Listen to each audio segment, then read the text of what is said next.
Let's do it. Thank God. All right. I'm going to endeavor to stay slightly more hydrated than last time because I like set up like multiple drinks and then I just didn't touch them all stream. I just forgot about them for like 4 hours straight.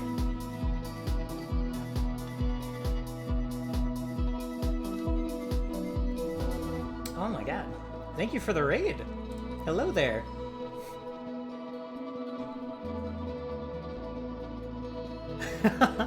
I appreciate it. Thank you. Hello, Tatty Cakes. Do you stream similar content, D&D content? And right now we're just to give a minor recap.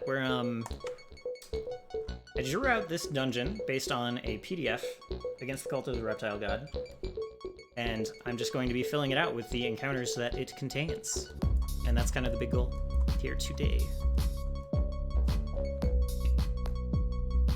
I'm doing all right. I was feeling a little rough, a little bit sick when I started the stream, but like the adrenaline of being on camera for even like 2 people is enough to like push through it, you know? That extra energy feels so good.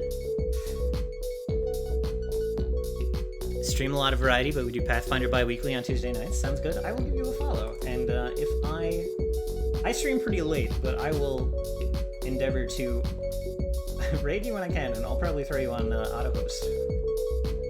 Thank you for the raid.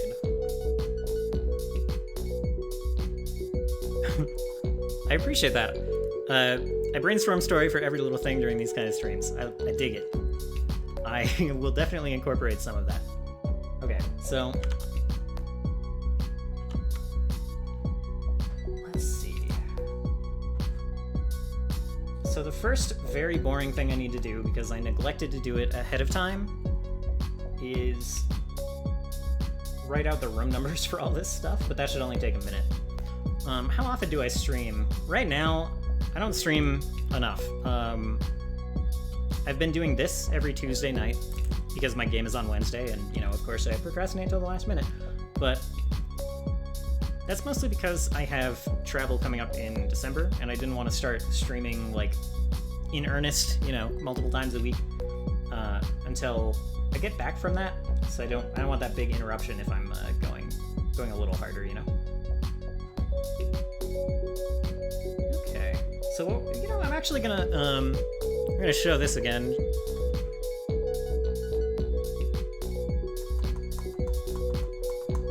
So you can kind of see, you know, what I'm filling out here, number-wise. I might just power through this as fast as I can. We're gonna do a nice bright green. Oh yeah, the music is provided by JB. It's like royalty-free music on YouTube that I am a big fan of. Here is a link if you want to check her out. She does a lot of this kind of cool ambient techno stuff. Techno stuff is kind of a not like an appropriate way to describe it, but it's kind of the lazy way.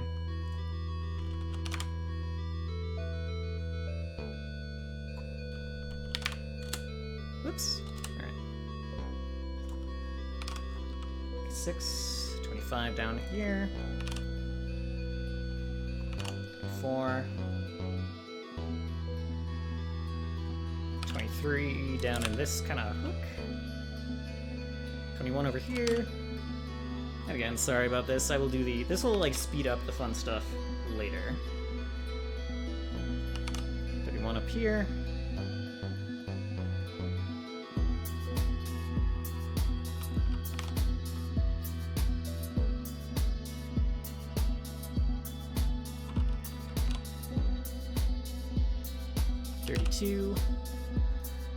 Sci-fi funk, yeah, I like that terminology.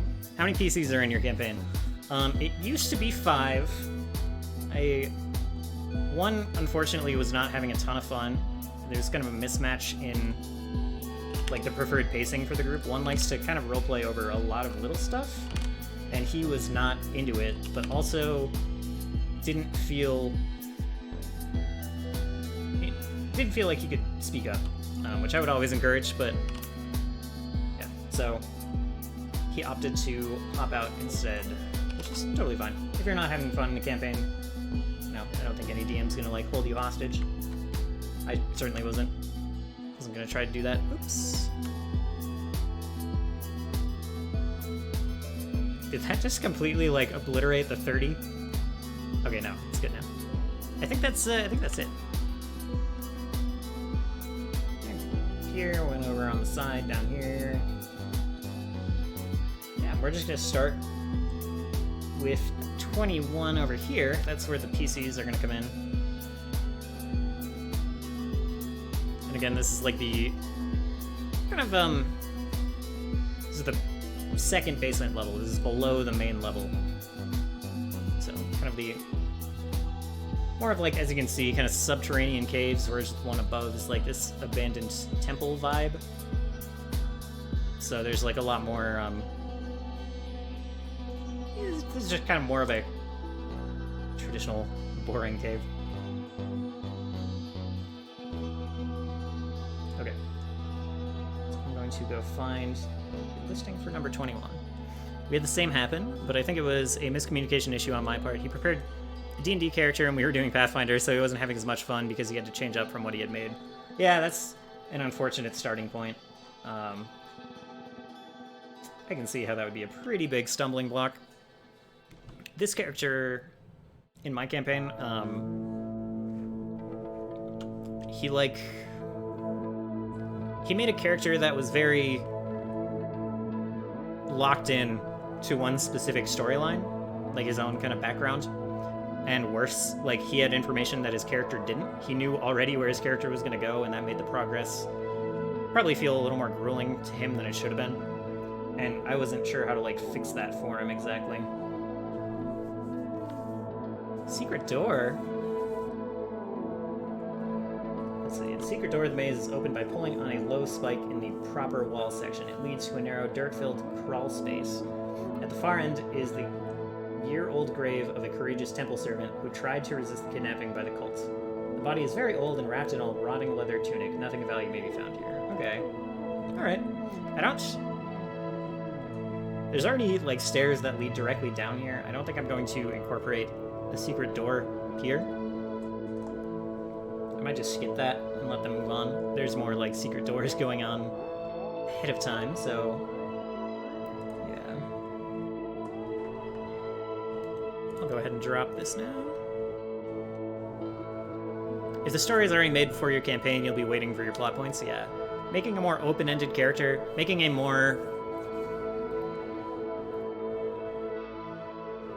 character who has a motivation to pursue instead of a plot to follow is probably going to allow you to have more fun with whatever's going on in the campaign. If you're just waiting for your story to unfold, it can feel rough. My sister is DMing for me, so thankfully I was already familiar with her style. She takes the backstories of characters and includes those in the story she makes. But if we were going to make something too linear, it's going to be harder. Yeah, exactly, yeah. I try to do the same thing, but it takes me a little bit of time, and they opted for this kind of more open world story. The whole premise here was, like, dealing with a world where, like, the original gods don't exist anymore, and, like, how, like, the repercussions of that.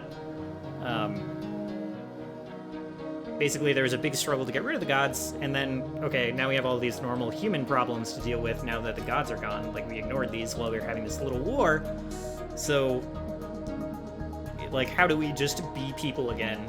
And how do we deal with the facts that we don't have a unifying enemy anymore? So it's a little more sprawling, I think, than he would have liked. But this is all... I don't want to be too presumptuous. Okay, let's see.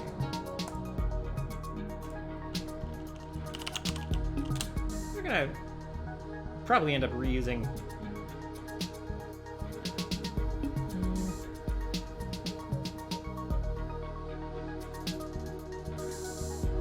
Some of these are pretty gory. Let's see.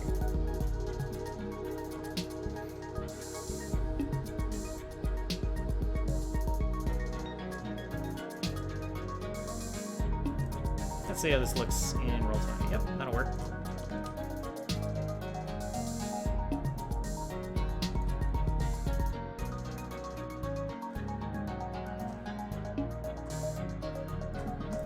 Alright, just moving right along to number 22. Reptile God wants to be a life god now, yeah. Yeah, that's exactly it. She has an insane cult people as well, yep.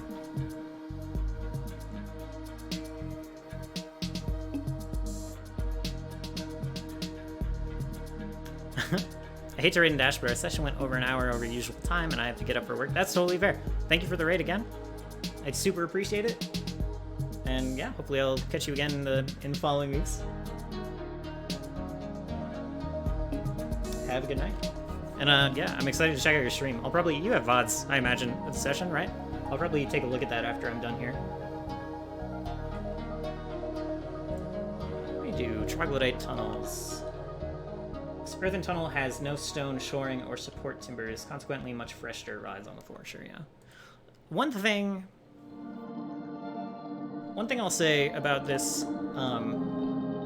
module, and kind of a lot of older school modules I've looked at, is just that it goes like so heavy on the description. Just so heavy. So there's like a lot of text that I don't necessarily need. Like, yeah, I won't harp on it, but this is like not an egregious example, but I've definitely just ditched a lot of stuff that I'm like, I'm not gonna read this box text.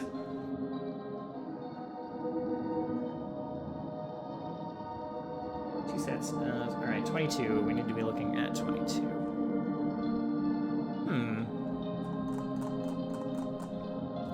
I keep saying I'll upload to YouTube, but so far I've just highlighted that I'm on Twitch. That's exactly what I've done here.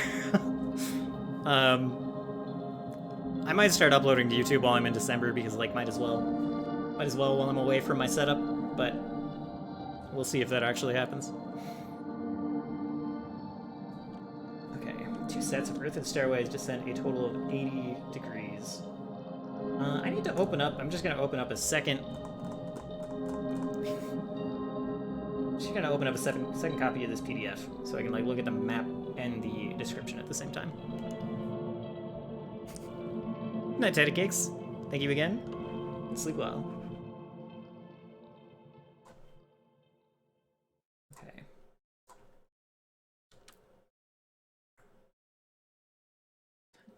Yeah, let's go with this. This might be a little, the music might be a little more chill than the last set. Slightly more ambient. Okay.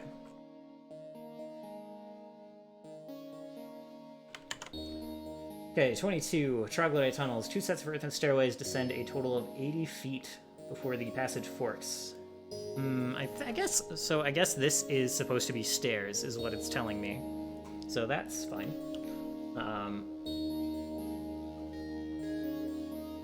I'll figure out a good way to convey that. I think there are just some basic stair shading.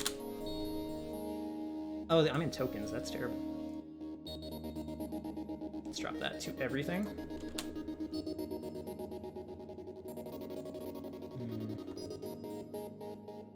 I thought there was, but maybe not.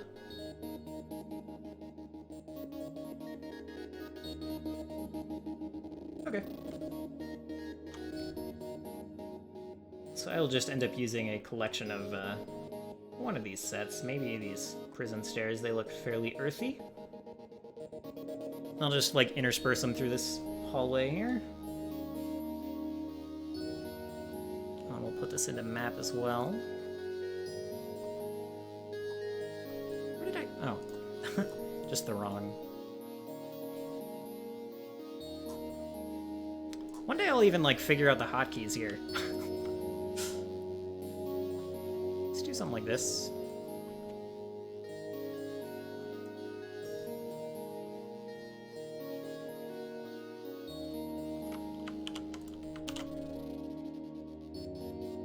That fits pretty nicely, I would say. It's like about the same color.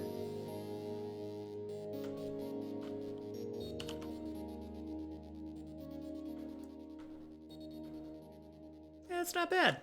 It's not bad.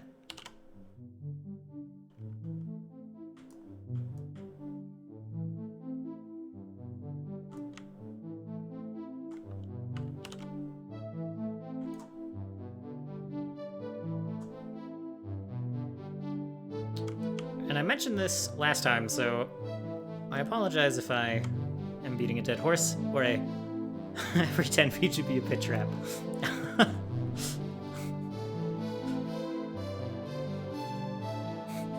I might have the opportunity for them to like slip down this muddy corridor, give them some disadvantage. I imagine that there's there's supposed to be troglodytes down here.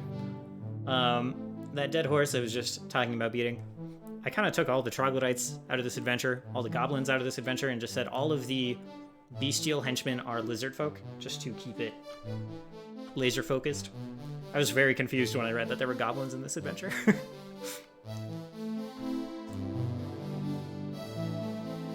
And I think that just comes down to, like, goblins were the go-to low-level creature in this edition, which I think it's just original AD&D. Spell to detect if you're a member of the cult. There's actually like they have like a hand symbol that all of the guards and everyone seem to wait for, which is just, you bring your left palm up, put it on your head. So they've been kind of doing the physical version of that, where like guards will wait for the symbol, and if they move too far without giving the signal, then they are pounced upon. Let's see. Oh, and there's also a Shrieker. So, all right, I'm just gonna go grab this. I like this. They do some like reuse of mechanics and traps and things. And so they have like this Shrieker mushroom here that like the party just stumbled right into, and it alerted these lizard folk that they were there. Yeah, Shrieker. It's basically just a mushroom that screams real loud if you get too close to it, without like making the symbol or what have you in this case. So that's just going to be at the top somewhere here. Shrieker has been placed as a watch fungus. It is a saving throw for the troglodyte's revulsion odor. Okay, in the room at the north end of the tunnel. North end of the tunnel.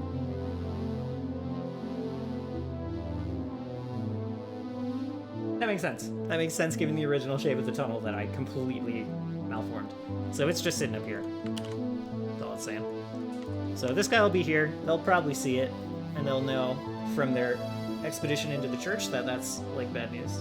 It'll scream, gives them a chance to proactively prevent that.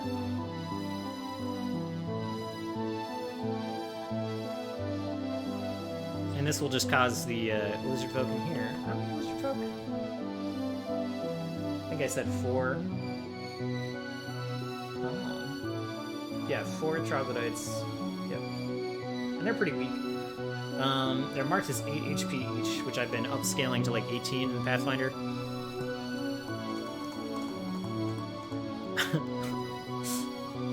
Yeah, exactly. I mean, he has an intelligence of something, I'm sure.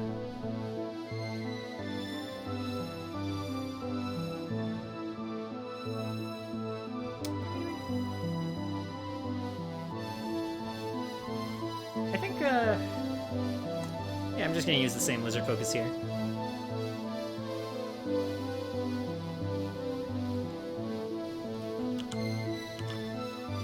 It'll actually just be the exit. Oops, my bad. Quick. I'm just gonna copy these directly over. Is the cult good, bad, or the ugly? It's definitely bad.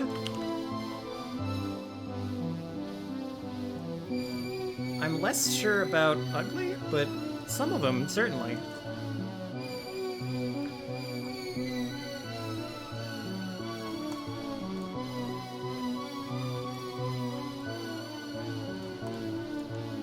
I mean, a lot of them are kind of benign if... Oh, I guess these guys were toughed up a little bit.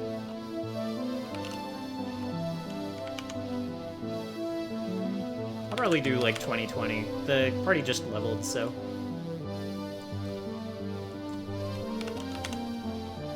But they'll still be somewhat fragile, but able to do damage. I think they'll probably be swinging for still +4 on their attacks. Not on their attacks, on their damage. Their attacks are going to be like +9, +10.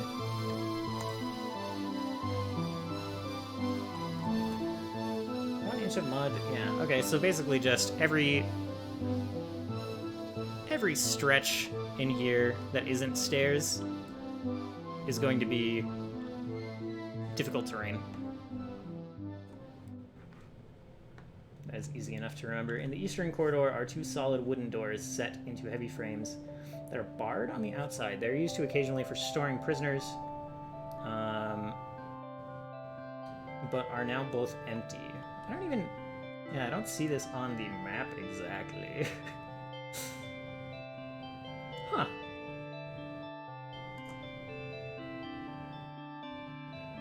In the eastern corridor. I suppose it is pretty big.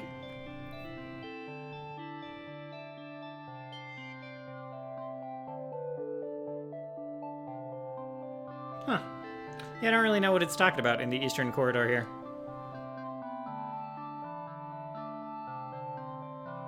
Eastern corridors. Like, I guess... Maybe it's just, like... I could do that. I could just say, like, this is doored off, and, like, there's some shackles where they keep prisoners here. They do say it's currently empty, so it's not the biggest deal, but...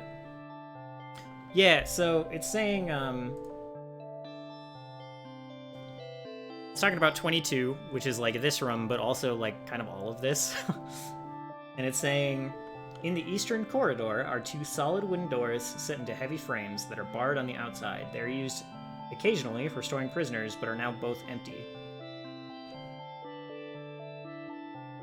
So I'm kind of trying to figure out where that is meant to be, but I don't know if I care. Like, I'm just gonna put it here, man.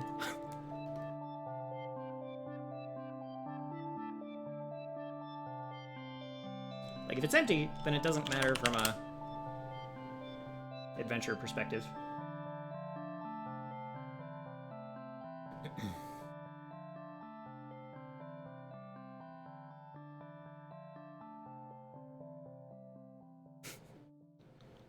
If there's like a chance for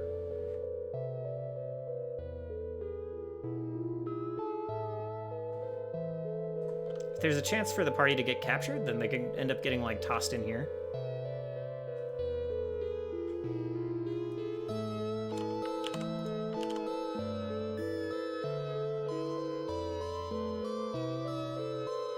Oh, yeah, I need to mirror this.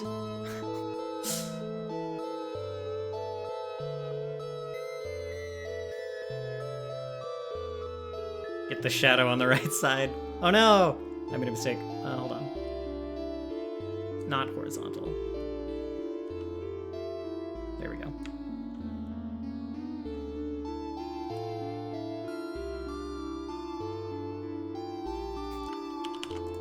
Drunk cultist chilling over there? That's not a bad idea. That could work out.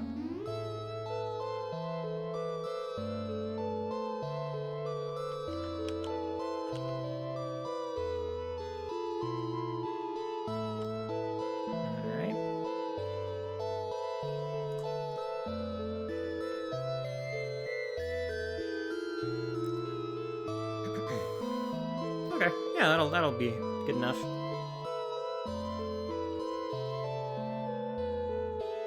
Oh, they're all in the object layer. Mistakes. Map layer. Okay. In the troglodyte's lair, there's a chest. Chest is locked. The key is buried in the loose dirt at the mouth of the chamber.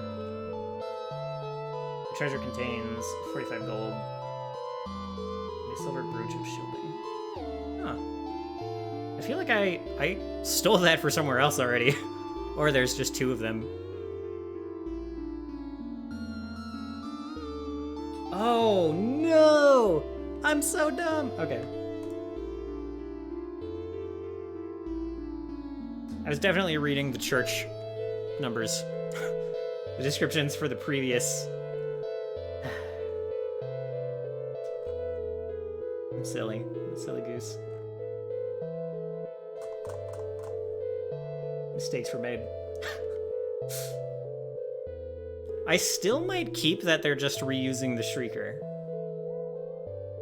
because that's like a cool consistency thing. That is neat.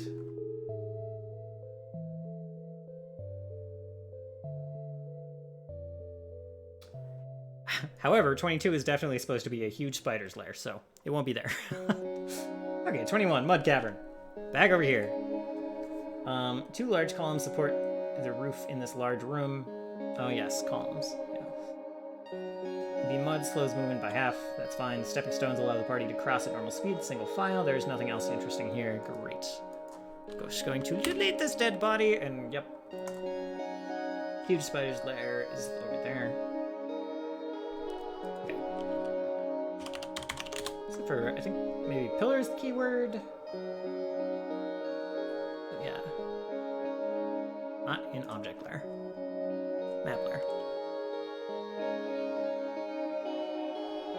Mushroom's always screaming at the spider. Exactly.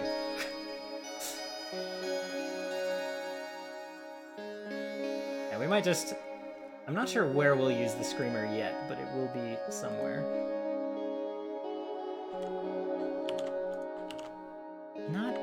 That's not at all what I just... And this is the danger of working directly on the map layer. Get rid of these. Thank you. Get this, copy it, paste it. Thank you.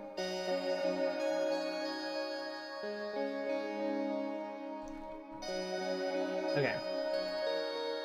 This appears at first glance to be... Oh, and the stairs aren't even supposed to be here. Do I keep them? Maybe I keep them. Let's see. This appears at first glance to be nothing more than an empty dirt-walled room. The adventurer who steps in will quickly learn otherwise, as he is instantly leapt upon by a huge spider with 11 HP. So he's a tough boy, slightly tougher. Slightly tougher, but less AC. So, like, just for comparison,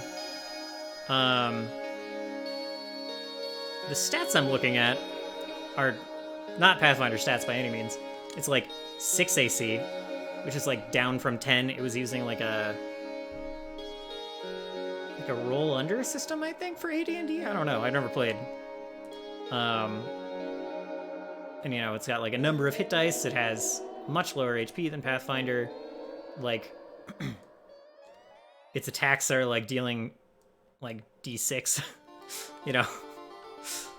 So, all of this has to be converted pretty heavily, but it's also not terribly hard. Like, I've mostly just been able to add 10 to 15 to HP, and kind of call that good, and, like, you know, give them comparable hit numbers to other creatures around their level. Like, the spider will probably hit for...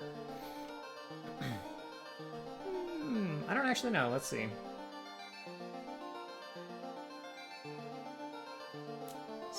He mostly just has a venom bite, I think. So he's going to deal not a ton of damage, and then if you get poisoned, it'll hurt. So I think it'll have a good chance to hit. Recruited a Drider instead. That's an interesting idea. I do want to bring in... Why am I blanking?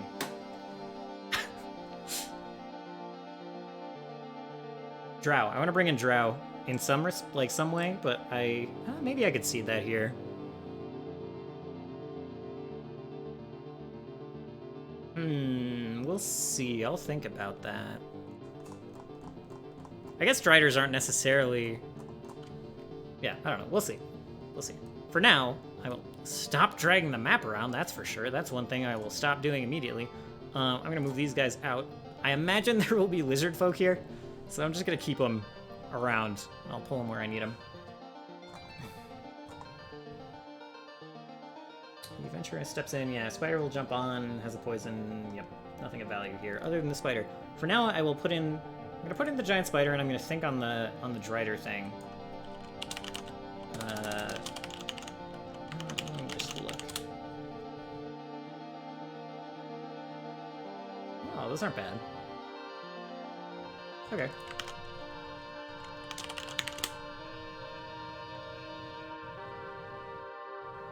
kind of like that. This will take more work to restat, but I have time. They're not going to do this week.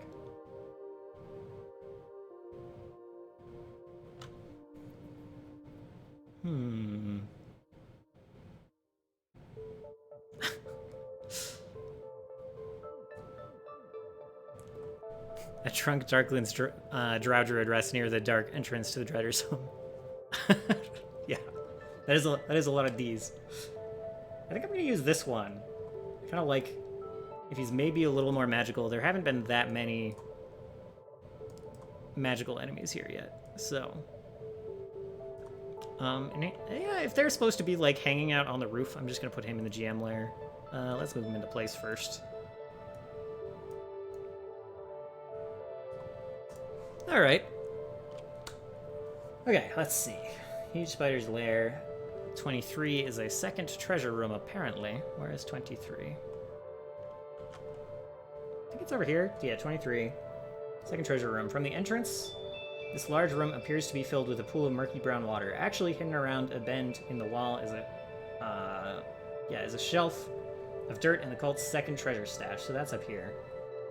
A secret door, made of wood, but plastered with mud to match the wall, can be opened by prying at the edge with a sharp object, such as a sword or dagger. Within a small boat may be found. Yeah, okay, I can carry 2 man-sized characters, or 1 character and an equivalent amount of treasure. Okay. Yeah, they won't be getting that much gold there, so. It says an equivalent amount of treasure to 1 character is 2,500 gold, which is a lot for a 3rd level character. On the hidden shelf around the bend is a raised wooden platform. Yeah, okay, sure. And the 2 medium-sized chests on it. Yep. Chests are locked. One contains a poison needle trap in the latch that will be released by any unsuccessful attempt to pick the lock, unless it is successfully removed first. The poison on the needle has grown stale with time, however, so the victim will save at a +3. The trapped chest contains 300... Is that right? Huh. So 300 platinum, 600 gold, 1,000 silver. The other holds 600 electrum, and 1,000 gold jeweled bracelet. Yeah, so that's an inappropriate amount of gold for Pathfinder.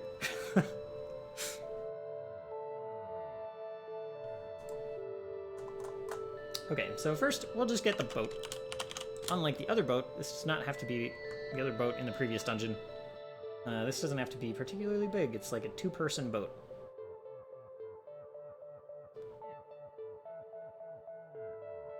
I believe there's a pretty good little raft type thing down here. I wish this didn't have the water background. That's pretty... Well, I guess there must be a version. These are almost... Okay, there's gotta be a version without that.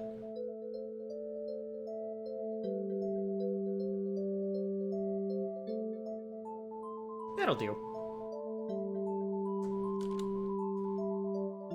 2-person boat. I guess something like this. Yeah. Yeah. Okay. Ah. More raiders. Hello, Morndusk. Thank you for stopping by. Are you also a Pathfinder streamer? Did Wither King bring you here? Oh. Like a truck berserker, oh my. Thank you for the raid. And welcome, guys. We're just converting a very old adventure against the cult of the Reptile God. We're converting a dungeon from that PDF to something that you can play on Roll20. And yeah, hopefully my group will get to this in the next couple of weeks. And cool, that's awesome. I will check out your channel. I'll see what you're up to. We're traveling swords. I approve of that. I approve. I'm gonna try to keep some of the love in the Pathfinder community as well. If I still see some Pathfinder streams going on when I'm done. Usually I'm kind of the only one by the time I wrap up. But I will definitely take a look.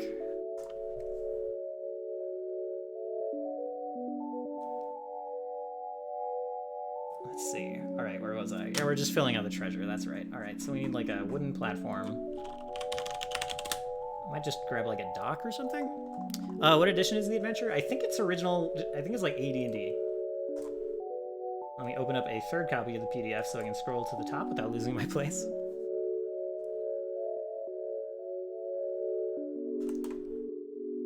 Up we go.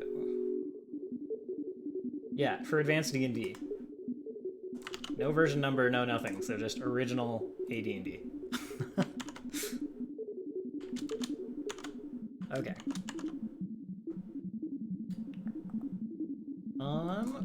Platform can do it.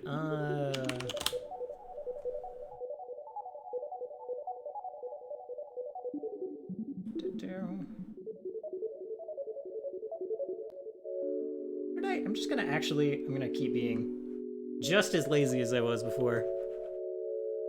I'm just going to grab the platform I used in the previous floor of the dungeon. Right up here, because I like how this looks. I think I have to, oh, that's I see, this is from, these are Dungeon Fog, doodads, not Roll20 doodads. What level is it for? It's originally for 1st through 3rd level characters. Since you're converting it anyway, you can kind of make it whatever you want. So, but yeah, in this case, I'm keeping it around the same level. It happens to be one of the first arcs this crew is going on, so yeah, 1st through 3rd level works here. I'm kind of statting out the monsters that way.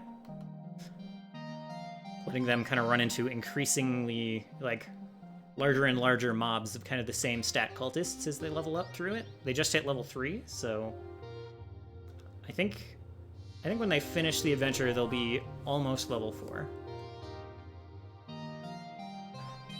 Alright, let's look for, a square table would do. I'm, like, shockingly low on just regular wooden platforms. It's like a slab of wood. Dock. Oh no. Yeah, this is bad. This is bad. Alright. We'll stop being picky. Actually, hold on. Table. There's some good... Yeah, this'll do. Okay.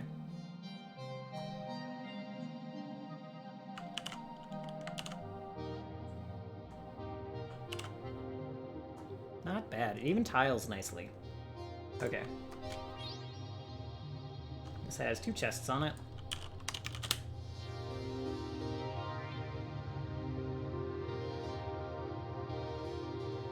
Not that big. That'll do, though. And then kind of a more... I like this chest.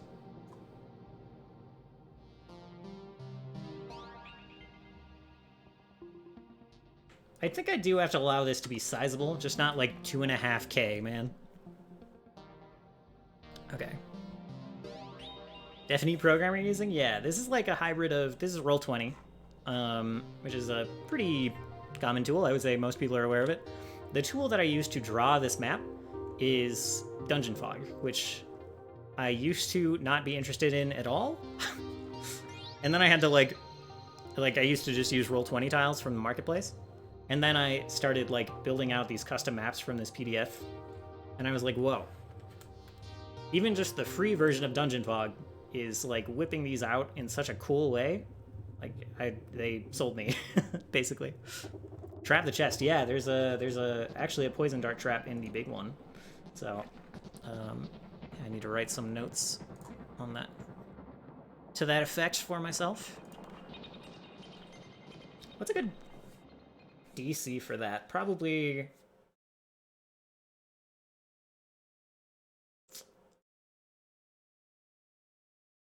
I would say 20 is fair for something like this. If they're not being careful. Well, I guess I might make it 22. Because it's like saying that the DC is like easier by 3 because the poison is so old. Let's make this a little bigger.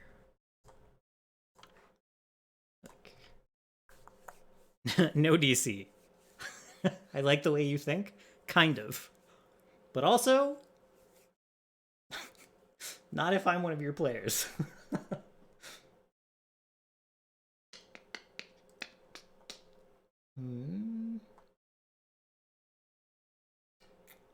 Music ran out. Might just click here. I need to find more royalty-free music to grab, but yeah. Yeah, alright, 22 DC, poison dart, trap in big chest. Let's see. Well, if this is a serpent god, have the trap be snakes that are released. That's not a bad idea either.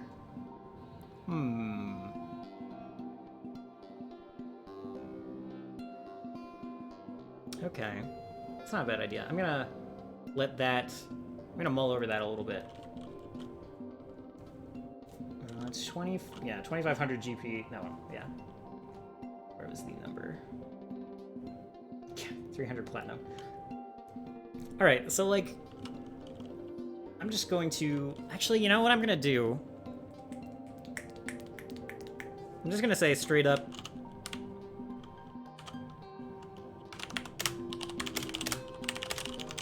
There's a 1d6 times 100 gold in the big chest. I will let them decide. Them and fate. Their dice will figure out how much gold is in the big one.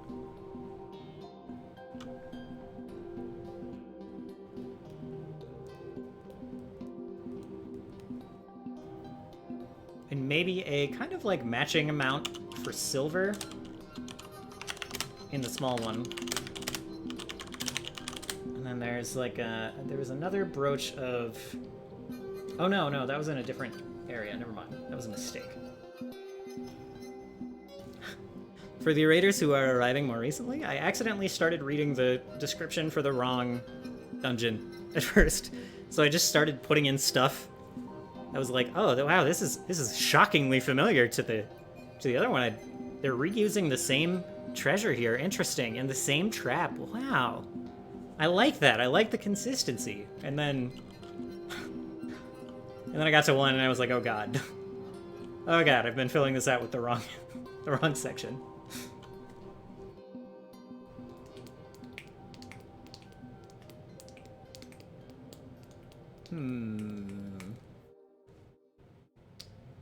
I kind of want... So kind of the nice thing about the poison dart trap is it gives them, like... If they disarm it, they have a nice dart to use for something.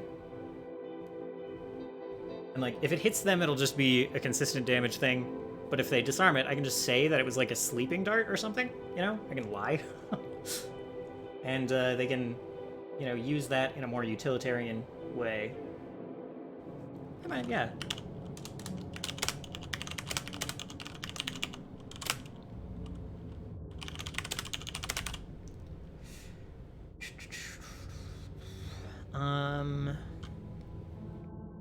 I have a cool idea. If you use snakes, perhaps they could find an item that if they use like a holy symbol, then the snakes will stay at bay. That wouldn't be a bad thing to find. Because there's like, I'm imagining that there's a whole lot of just snakes chilling down here. So something like that would be pretty neat, I think.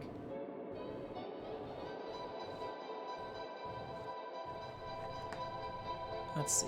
Oh, and this should not be on the map. There, that's for sure.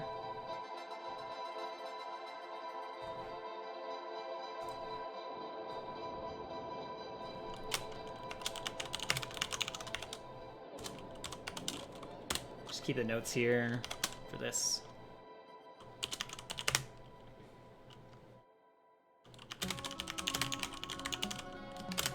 I'm not sure if I'm spelling that right because I'm terrible.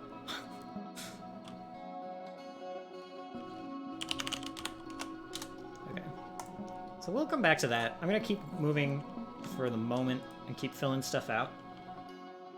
And then we'll kind of revisit and like fine-tune details later. Because if I have a better idea of what's going on in the rest of the dungeon, then I'll have a better idea of like what to seed here. 24, Chamber of the Dead.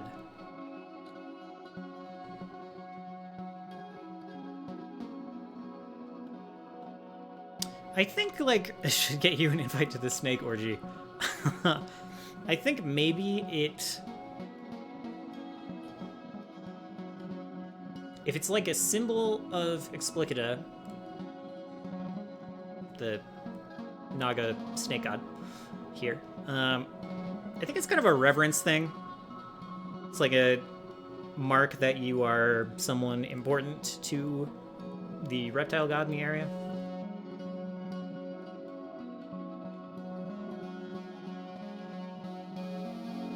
Oh, okay. 24 is here. Chamber of the Dead. The door to this room is swollen with moisture. So, okay, slightly harder to open. There is a thick column in the center of the room, and the smell of death permeates the air. Great! Behind the pillar stands a coffer corpse. Okay.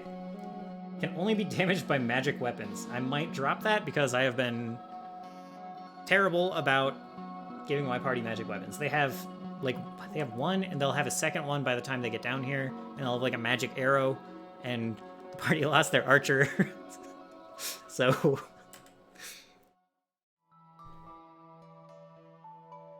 Okay, let's go back to...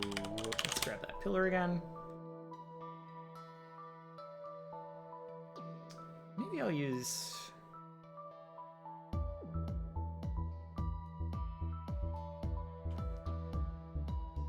Okay, it resembles a zombie, but is treated as a wraith on the cleric versus undead table, which is not a thing I have access to or care about. It will advance on the party, claw-like hands outstretched. Fair. Normal weapons will seem to damage the ghastly monster, and if it takes more than 6 HP damage in a single round, it will fall to the ground. However, it will rise to its feet on the following round, and all characters seeing it must save versus spells or flee in panic. Okay, I kind of like some of this.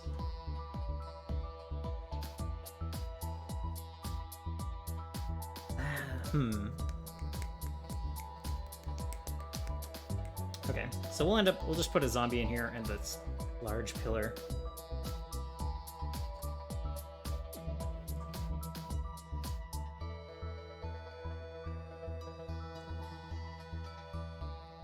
Oh, and this should be in the map layer.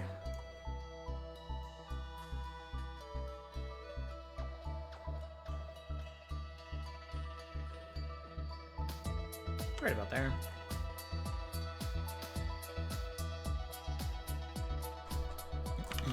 Zombie.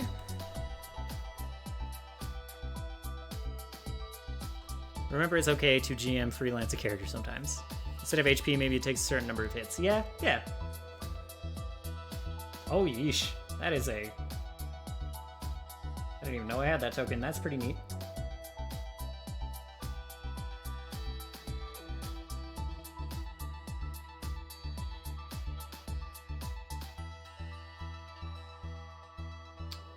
So I think the zombie is pretending to be surprisingly fragile. So, like, you know, these big burly ones aren't going to do the trick, really. This might be okay. I think I might like this one.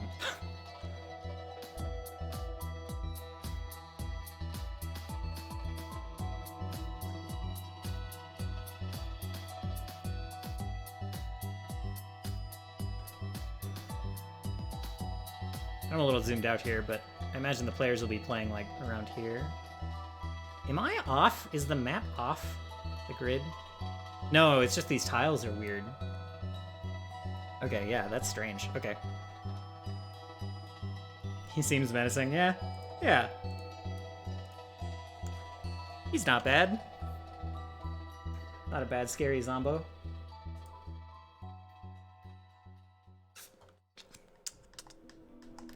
Maybe the Wraith is a former leader. Head to guard. That could work.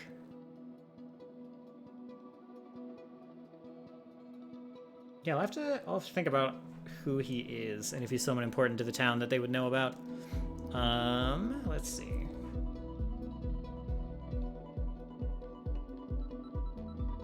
Ooh, Cells of the Doomed. That sounds interesting. So that's in here, these like jail cell things.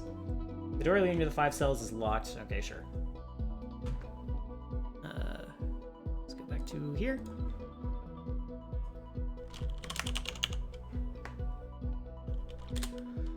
DC something, DC 20, I guess. Okay, party entering here will find 3 cells unoccupied. The other 2 contain prisoners who have succeeded in saving versus the Naga's charm. They've been penned up here waiting for whatever unthinkable fate is in store for them. The first cell contains the son and daughter of Orlane's carpenter. The second holds a prosperous merchant from, it says Hook Hill. He's going to be from Eden, which is like kind of the main town that everyone's from. They've already, like, as happenstance has it, I left a clue that a merchant was, like, caught up in all this.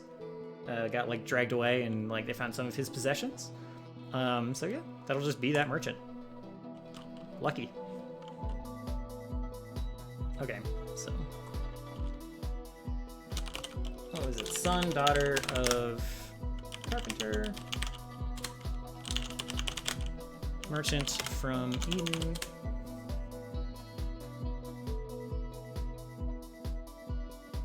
And a poor wife from one of the farms east of Orlane who saw her husband charmed into a life devoted to the Reptile God. In addition, any prisoners taken by the cult during the course of the adventure who have resisted the Naga's charms will also be found here. Prisoners are extremely grateful to be rescued and will tell all they know of the Naga's chamber, room 37. The Naga's chamber is the water-filled one. Oh, that's neat. Okay. That I didn't expect.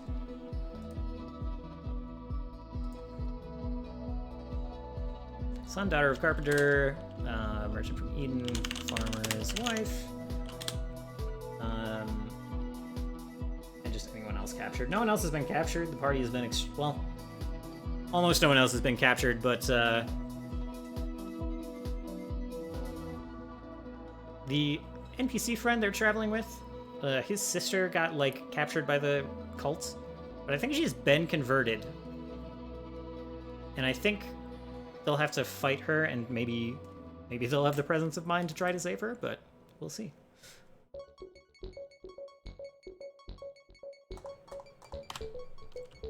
We'll see. Maybe.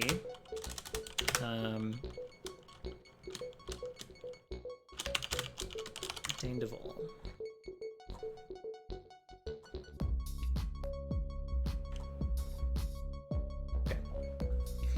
So yeah, making friends with that merchant will probably be helpful. That'll probably become like a kind of a contact in Eden for them. They already have one merchant friend there. The second one never hurts. And they'll also, if they manage to not kill this rogue on the previous floor, who's like just kind of pretending to be with the cult, if they manage to encounter him and not kill him, he will immediately just be like, I'm with you guys. I was just pretending, have my Scalebane sword, and I'm gonna, like, my life is now devoted to you. I serve you now, for now.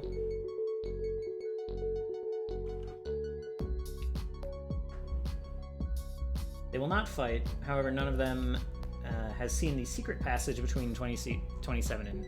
Okay, yeah. So they don't see this.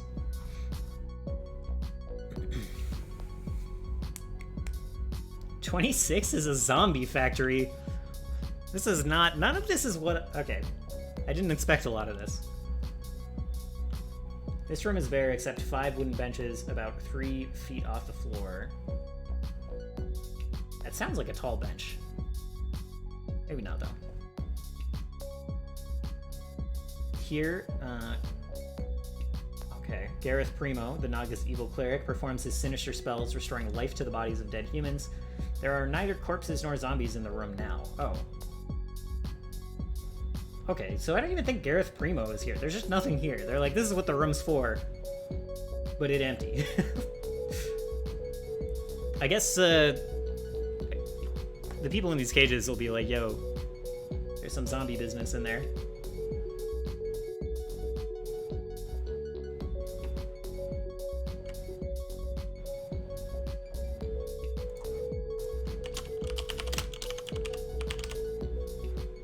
I'll mark it down. I'll mark it down as it is. Altar of Evil. The door to this room is unlocked. Gareth Primo, the cleric, is aware of the defeat of his coffer corpse and is expecting visitors. This is a long room whose walls are covered in wooden panels. At the far end is a raised wooden dais with an altar supporting a statue of the Reptile God, a snake with a human head. Next to the altar is a man dressed in clerical robes who seems to be expecting you. The shadowy human form of what might be his assistant can be seen skulking behind the statue of the Reptile God. I'm sure it's just an assistant. I'm sure it's just a human. Probably. Probably just a human and not some kind of razor undead. He wears chainmail and carries a shield and a wicked hammer with a head like that of a snake. Okay, that'll be an item for sure. He has a ring of keys on his belt, which contains the keys for all the doors in 24 and 25, as well as the chests in rooms 4 and 23. 4 and 23, okay. Yeah. The party's definitely gonna leave the chests on the other floor alone. They'll be patient enough to look for a key, I'm sure. Okay, so there.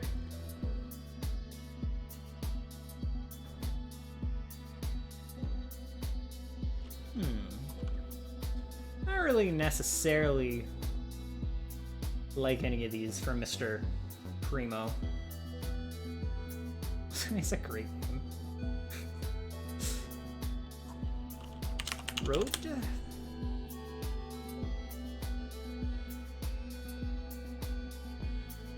How the heck? Okay.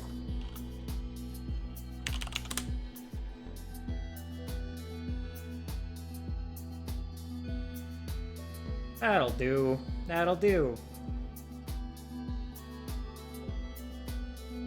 I'll do blue to pop off this background a little bit.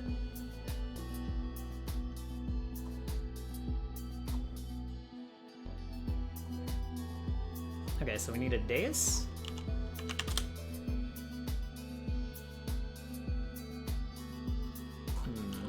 Platform?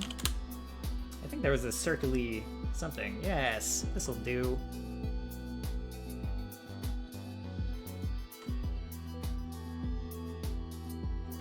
Maybe we'll just make it real big.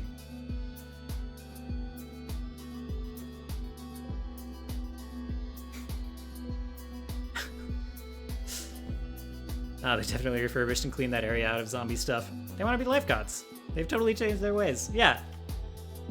Definitely. Look, Explicita just wants you all to be happy and alive and farming good and all that life god stuff.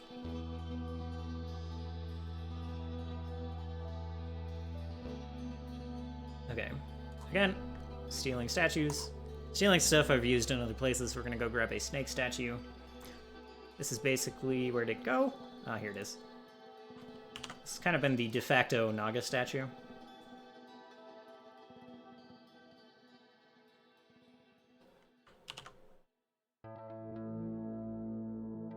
This one will, of course, be enormous.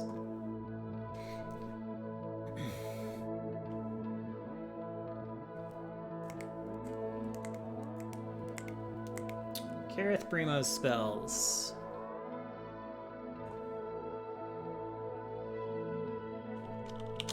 I'm just gonna put his stats right on the map. I'm fond of doing that for semi-simple blocks. Blocks I'm not gonna reuse. I don't have to look anything up that way. If there's like enough room to put it here, I will. So his AC is 4. He's actually really hard to hit for AD&D, I think. So he'll probably have an AC of like 19.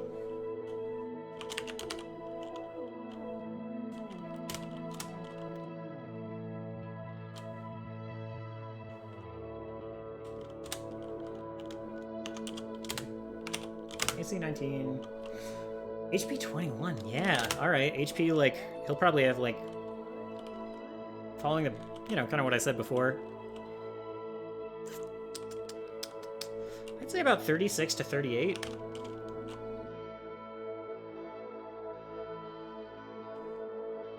In a high-tension situation, having all the information you might need on the GM map is going to be helpful. Yeah, it's great, really. Like, not having to scroll through a document of any kind.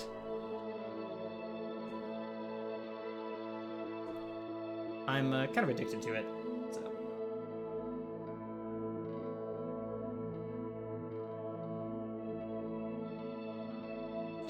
Carries a shield, wicked hammer.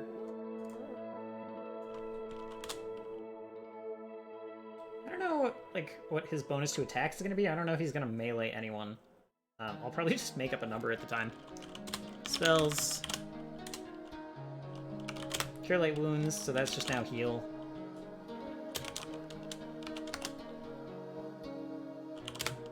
Detect magic is a cantrip. Now, also, I don't think he's going to use it. Darkness is good.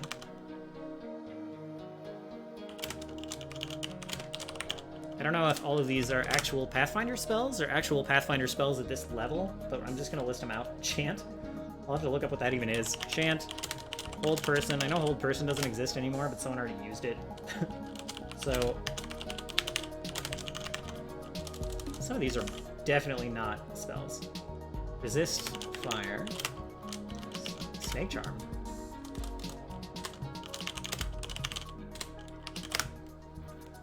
Or maybe his stats are written on the wall and no one can read it but him. I think I can do this, but I have to... Yeah. My attack bonus is 6. It'll never work. 3rd level. Animate dead! Yes! The return! So... I didn't have any idea how this other encounter was gonna go. There's another cleric in another, in the previous dungeon in the church. And I didn't have, you know, they got into the fight before I even looked at his spell list, and then I was going down and I was like, okay. Cure, he's got like a sunbeam thing for some reason. And, oh, animate dead. All right, so he just animates all of the minions you guys just blew through in that room. And, yeah, now you're fighting like skeleton lizards instead of lizards. I thought it was really cool. I was really happy with that. After the party enters the room, his sinister assistant will reveal itself to be a white. Okay, sure. I think that has a stat block. Let's look.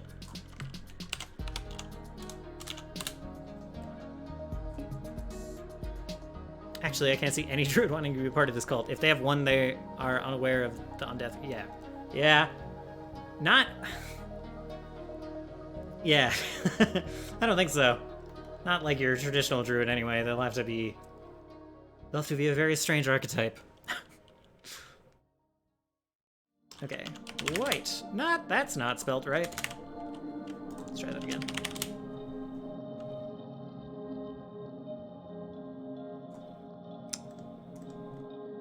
Alright. Yeah, they have a level 3 variant.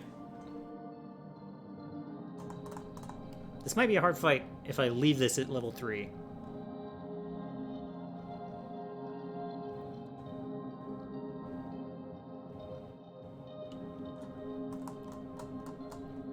Okay, yeah.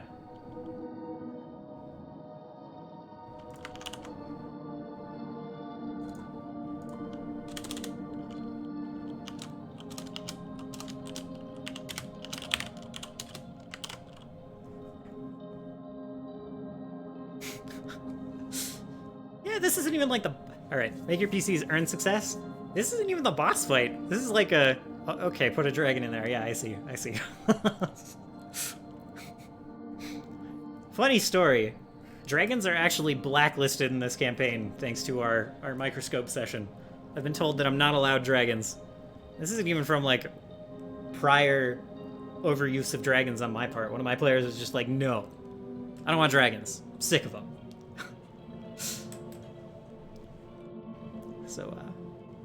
So yeah, not allowed. I like this guy. I like Mr. Jazz Hands. Mr. White Jazz Hands. I'm a fan of him.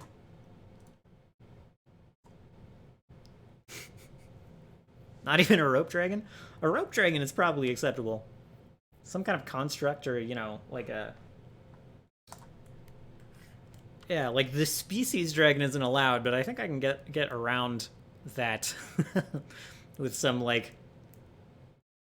We made this to look like a mythological creature of lore, no longer seen on this world. Pathfinder has every dragon everywhere for everything. True and fair.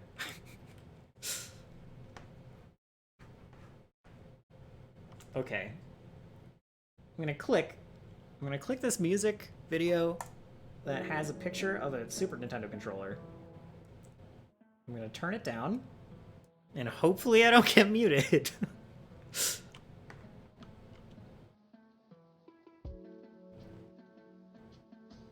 This is all right. Whatever. I'll just talk. I'll talk a lot. I'll make sure this is not audible on the YouTubes. This makes me nervous. All right. So we have the white stat block. We have this guy's stuff. He's not gonna. He might hit someone with his snake hammer. Okay, let's read what the rest of this is. Garrett's sinister assistant will reveal itself to be a white. Silver or magical weapons needed to hit. We'll see about that. They don't have, again, they don't have a whole lot of... They actually have a silver shield, so one of them could, you know, bop him. Is he a strong white? I don't know yet. This party in this system might not have the tools to take care of like a strong white, so might have to have them beat down like an alt white, you know, get rid of the alt white.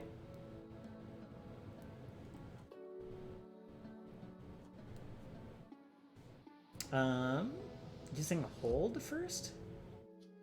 Gareth will allow the white to attack first while he casts spells into melee. Okay, yeah. Okay, sure. Yeah, why not?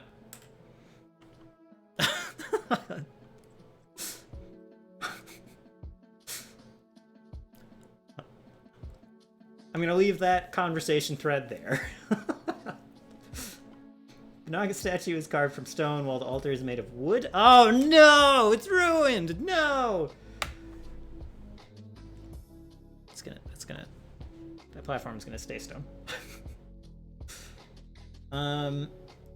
Rotating the head on the statue will, in either direction, will cause a wooden panel on the north wall to drop through the floor, revealing the secret passage. Sure.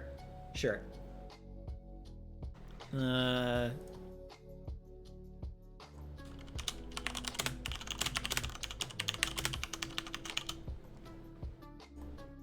we go.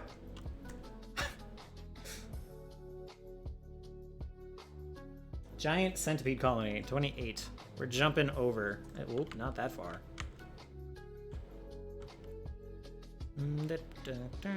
Oh, okay, yeah, sure. Just, this is all over the place.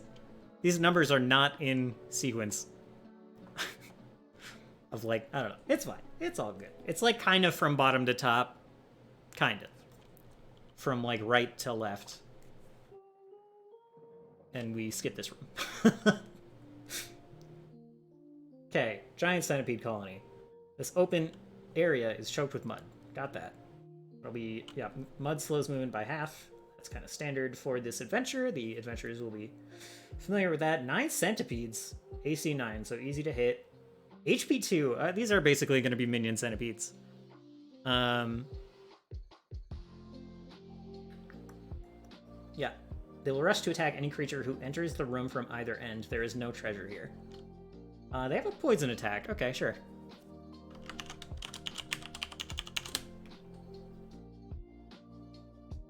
Oh, that's gross. I love it. Are these burrowed under the mud? It doesn't really look like they're supposed to be. Dwell along the perimeter of the room.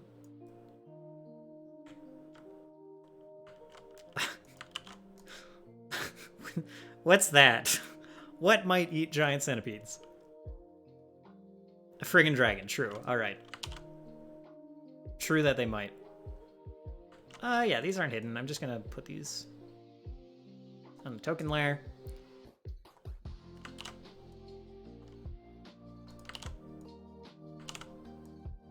One, two, three, four, 5.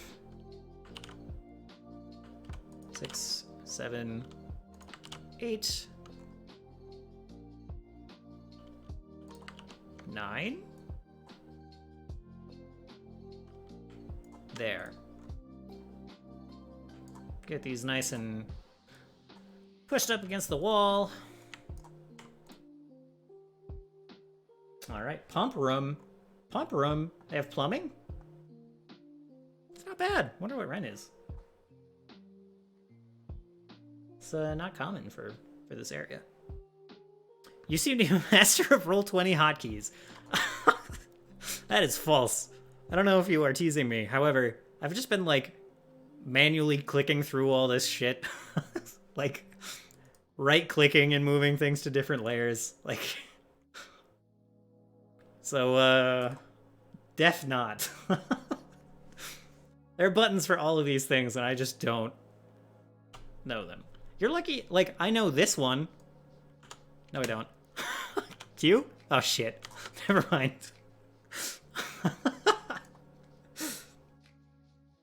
I used to know the hotkey to get a measuring tape when you're, like, moving things around, but, like, literally every, like, all, I don't...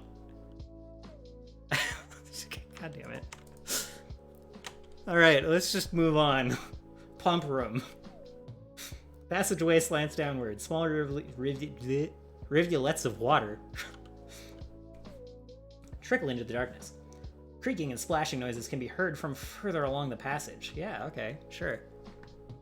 Alright. 3 of those words down. Creaking, splashing. Noises. Drow plumbers. Oh no, that's an object layer. Okay, my bad. Gym layer.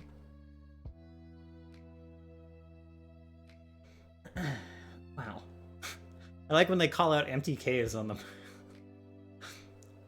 That'll come later. Alright. This is the lowest room in the dungeon.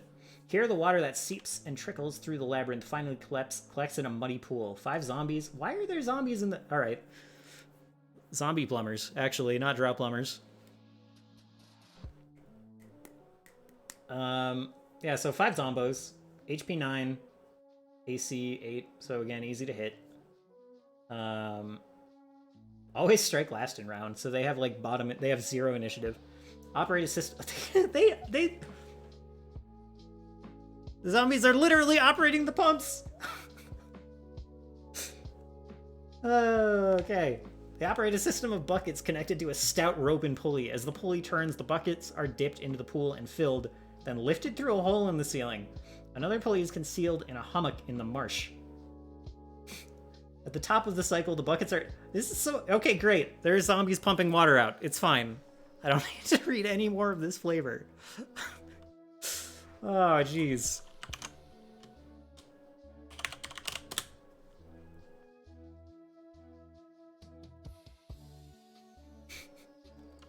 Aw, that's just not how you spell pulley. I'm not gonna have... Alright, hold on. Rope.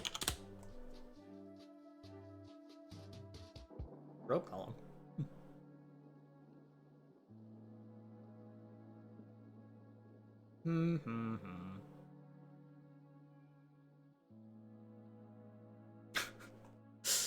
Okay.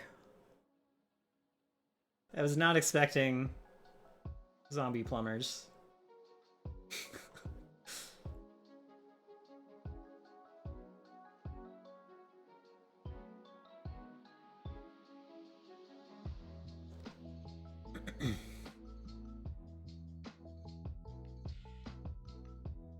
Okay, I'm gonna like, this says acid trap, but this is totally just a pool of water.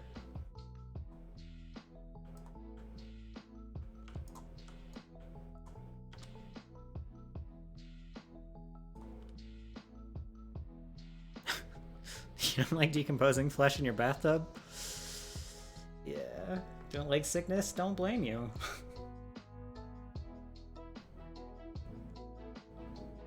Alright, so this is going to be extremely hard IMO to, like, depict down here. So I'm just going to put, there's going to be a winch sticking out of the wall, and there's just going to be a pile, there's just going to be buckets.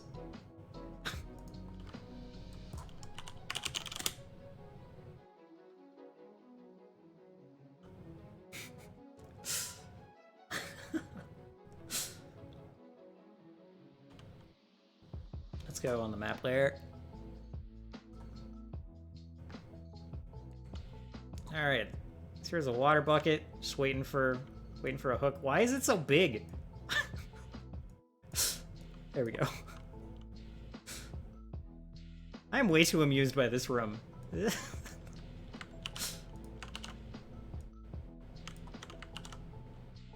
Alright, bucket pile.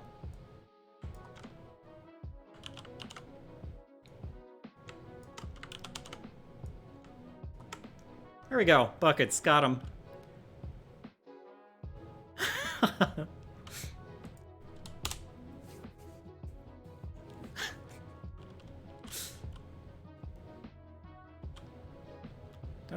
Don't try to guilt Cam for, you know, talking about touching heads and all the other things we've been doing tonight. I don't know. Angry dragons, rope dragons. Need more zombos.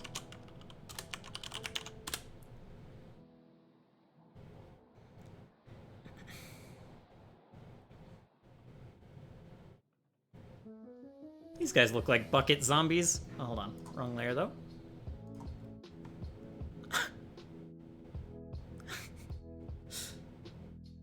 I hate to tell you, but Wes might smite you anyway. How many zombies? 5? 5 bucket zombies?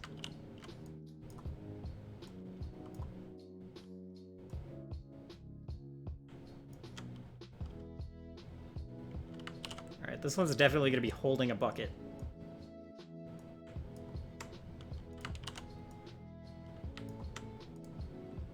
Alright, there we go.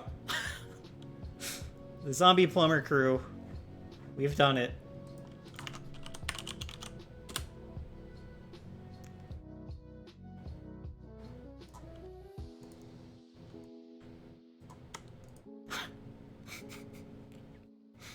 Okay, can I, let's see if I can do the thing. Group. Literally never works. I basically... Oh, now it works. Great, good job. I'm so... Alright. Enough of that. This is like... I check this function every, like, 5 years. And it just has never worked.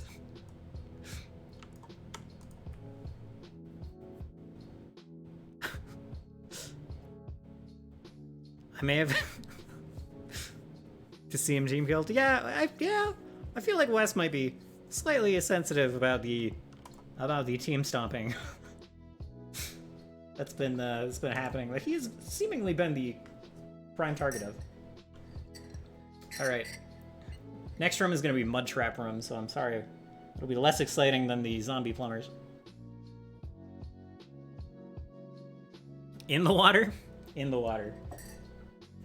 I like this visual of this guy just leaning over the edge, though, but yeah, okay. I dig that. There we go.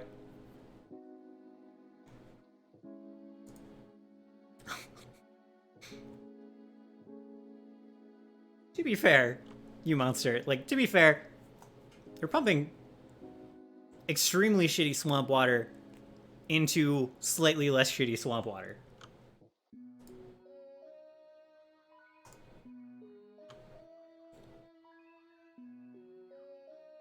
Alright, on to room 30. Where's the what? Where? Hold on. So that's 32. That's 31. That's 22. That's 21. That's 23. What the fuck? This? Oh my god. This is not... It's fine. It's not how I would have laid out these numbers, man. Oh my god. I have a okay. Moment. I have a little switch, a little back and forth switch on my mouse, so you can like push it side to side, right? It sends this map flying. Like the opposite side of the map is what happens. And I find it the least useful. It's great up here. Actually, it does the same thing up here. Shit. Okay. It's all good. Just forget I said anything. I guess what I'm trying to say is that button is useless. This dank and dingy chamber contains a small chest upon... Alright, it's another fucking... It's the same thing. Let's go back down here. Grab one of these. Grab this and this. Copy. 30 is literally above 32. It's fine. Okay. Chest is bolted firmly to the plank and may not be moved. It appears to be locked, but any attempt to pick the lock will... Okay, so it just auto-opens. The successful attempt to find traps by a thief or detect unsafe wall ceiling by a gnome will reveal the trap. Wait, what? What? I'm confused. Okay, when the chest, which is empty except the trap mechanism is opened, all the ceiling supports in the room will be released and a mass of mud will fall. Okay, I understand now. Just keep reading. Just keep reading. If it doesn't make sense, add a mimic. I don't think this will be a mimic dungeon. I think I will add mimics, but I don't think this will be the place. Good. Alright, hold on. Not that far back, obviously.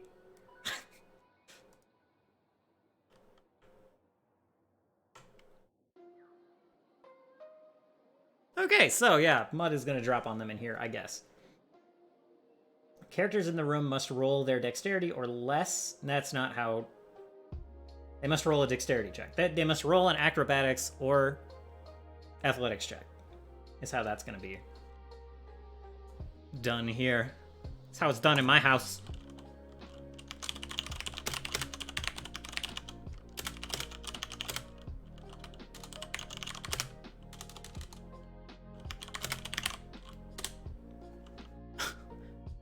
Yeah. Mimic is probably not as bad as the roof falling on you, that is true. Just, I think there are better... Oh my god. This needs to be on the GM layer. I will save those for, like, kind of a different flavor of dungeon. Something with a little more... A little more of, like, an arcane bent or, like, a...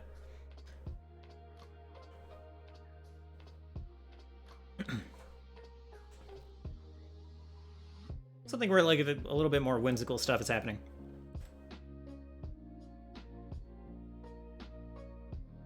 These guys are working with what they got, which is apparently rocks fall.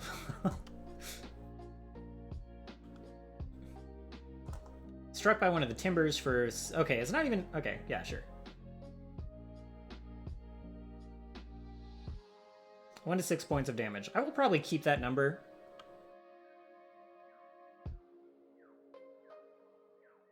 Oh, Jesus. So if they fail a second save, they're trapped under the beam and will suffocate unless rescued. I'm gonna keep that.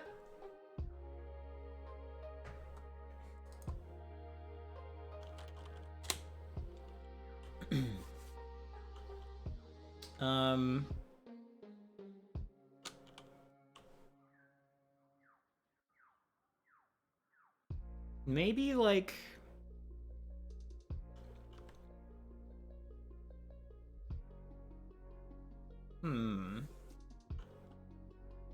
I make the first check, like, very hard.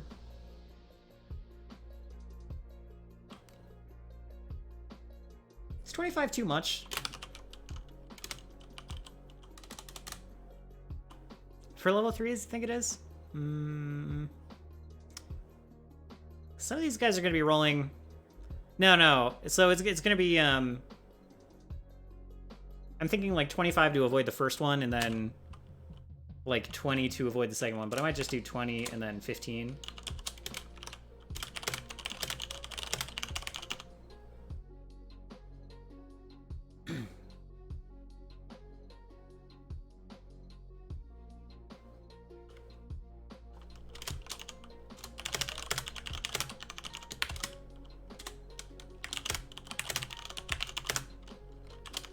Not rescued quickly, suffocates, but I don't think that'll be... I don't think that'll be an issue. This party doesn't split up. I think they'll get pulled out pretty fast. Keep the DC 25 then? Yeah, And if literally everyone fails, then... Like, if everyone rolls 24s and 21s, or, you know... I might lower that because I don't have a good sense of like what they should be rolling yet. This is my first campaign through 2nd edition, but yeah. And I might keep like the 15 to avoid getting whatever. I'll figure it out. And yeah, if they don't get pulled out quickly, they suffocate.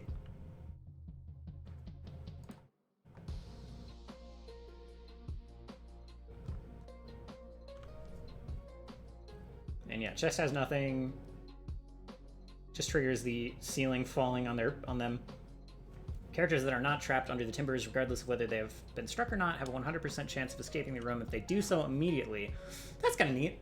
Characters trying to rescue trapped friends should be told that their chances for escape will go down the longer they remain in the chamber. Each character can make one attempt to rescue per round by rolling a d20.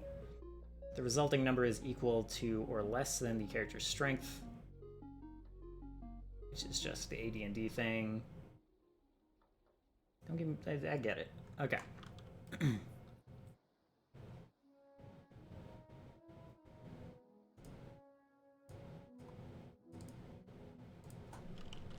Okay, I'm gonna probably end up spitballing this based on how people roll, but DC 20 athletics to rescue.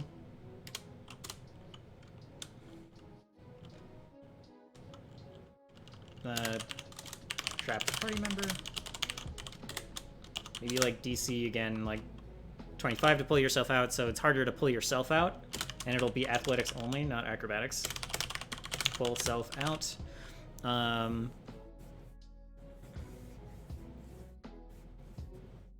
Escape it, yeah, they'll be able to like loosen the rubble above them if they get above a 20 or something.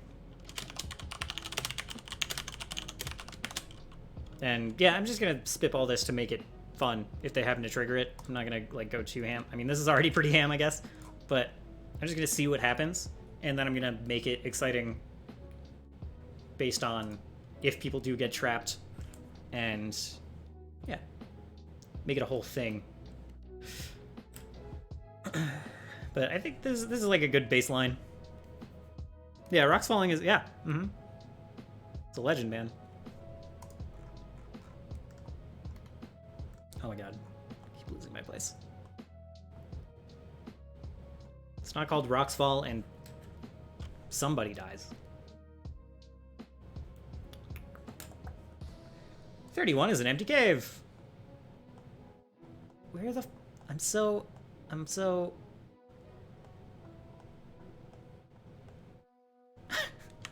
Alright, here we go. 31's down here. Great, it's empty.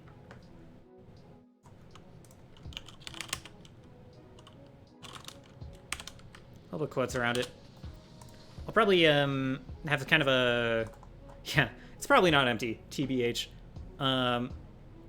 It's probably going to be that they walk in here, they look around, and then maybe I'll like roll for patrol or something. Because like getting trapped in here, you know, could result in an interesting encounter. I might find something to see in here. This might be where they fight their NPC friend's sister. There's a lot of options, but for now, I will leave it empty and available to fill in later. 32. Empty. They have so many of these.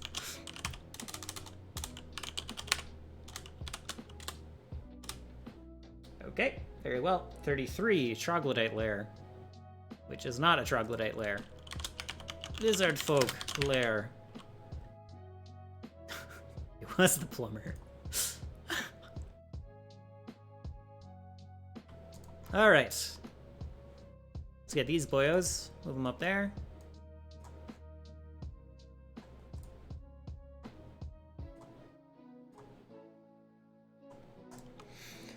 Alright, let's read about the Troglodyte Lair. A party coming from the south will smell something stench. Okay.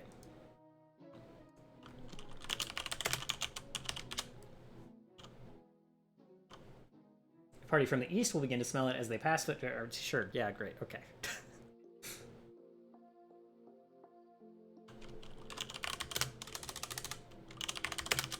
Same deal. Kind of. Up here. We'll just make it, like, smell it there, regardless of which way they're coming from.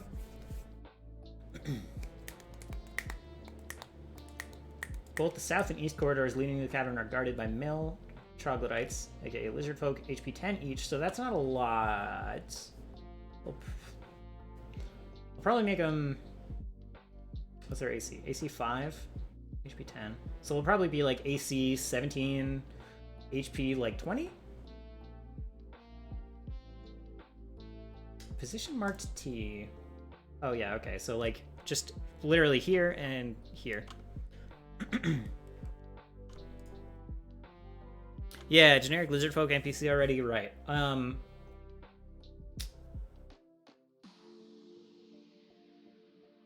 Yeah, I'd look at that for like abilities and stuff, but for like stat blocks, I kind of go with just basically whether the adventurer wanted them to be beefy or weak.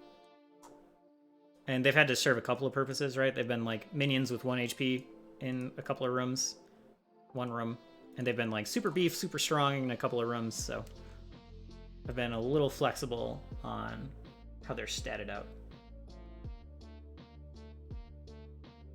Are guarded by male troglodytes. Yeah, sure, okay. As the party approaches, they will retreat to the southern leg of the lair and blend into the walls. Neat! They have camo.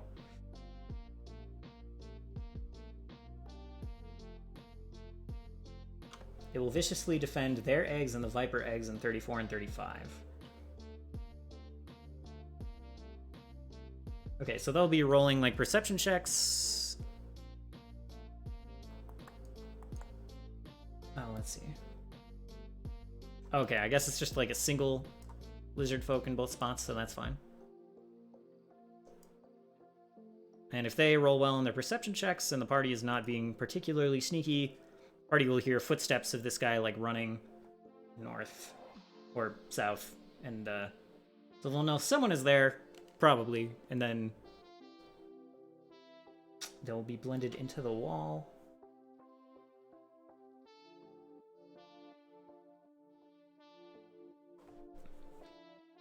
It talks about like surprise mechanics, which is just going to be, you know, the AD&D surprise mechanics again don't transfer here, so it will probably be like an automatic top initiative or something, because I'm pretty sure surprise rounds are like taken out of 2E. Maybe not automatic top initiative, but they'll just have initiative bonuses.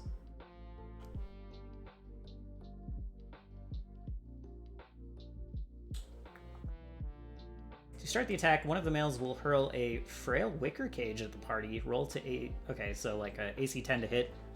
The nice thing about AC 10 is that it's just that's like the baseline, so it's AC 10 in both games. So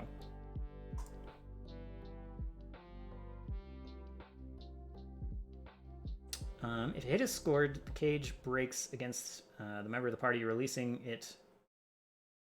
Oh, the cage holds a. Okay, cool. A thoroughly enraged mud viper, so they're throwing snake bombs. Which attacks the same round. The troglodytes will charge, giving the snake a wide berth until it is dead. This attack can be very dangerous to a low-level party, as the attacks are coming from many directions. The troglodytes will not pursue fleeing characters. The major treasure store of the troglodytes is in a few leather sacks buried in the loose dirt in the northwest corner. See, up there. The excavation may be detected as if a secret door. Sure. The sack contains, again, 47 platinum, 273 gold. This is all going to get crunched down. 4 gems worth 350 gold.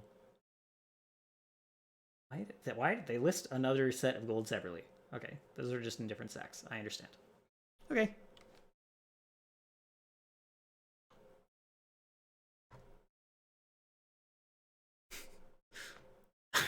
Yeah. Yeah, they pay these lizards real well, apparently. They didn't... Let's see, what are the stats? Oh, HP 5 each for the ones that are in here. So these...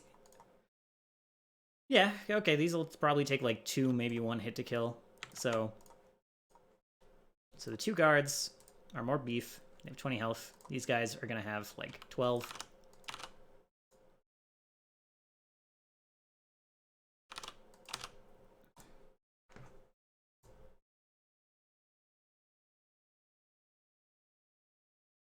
We're gonna go to Monster Cat for some music. might be too high-end. The economy is crashed here, yeah. This is, kind of what happens. Like, basically, this cult has been, like, siphoning all of the gold from the village. I don't know to what end, exactly. But, yeah, they have been.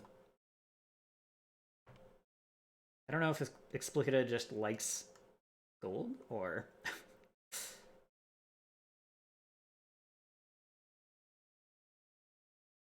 Drum step, dubstep, B, EDM, trance. EDM might be okay. New disco? Gotta do the new disco. Keep it a little low though. Gold for spells. Yeah, okay. Okay, yeah. For like rituals and stuff, yeah, okay. That's yeah, I like that. I like that.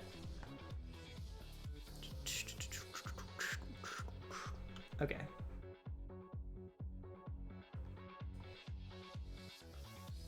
So yeah, I think there are some other lizard folk tokens, and I would like to convey that some of them are a little bit more frail.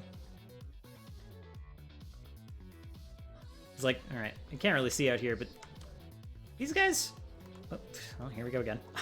These guys are a little beef, you know?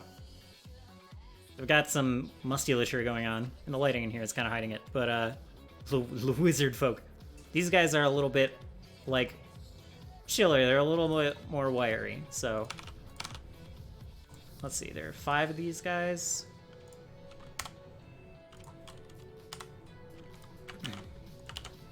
And they're all going to be camouflaged on the walls.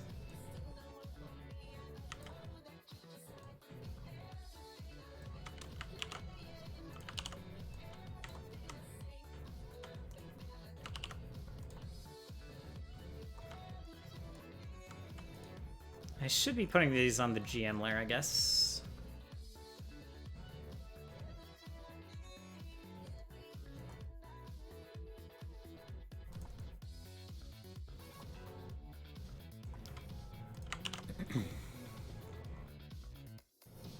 I think the beefy one is going to end up running here, and he'll, like, trap in. He'll go behind, flank. Same with this beefy one up top. He'll, like, jump in one of these two. I'll put the other one here. Okay.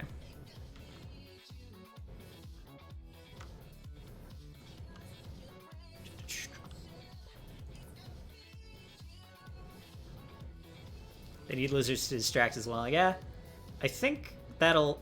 So, like, these ones on the walls, they'll have, like, the snake bombs, the cages that they're tossing. I think the beefy ones will kind of be the front line that, like, draws attention while that is happening, maybe? Like, they won't have the bombs. The cages.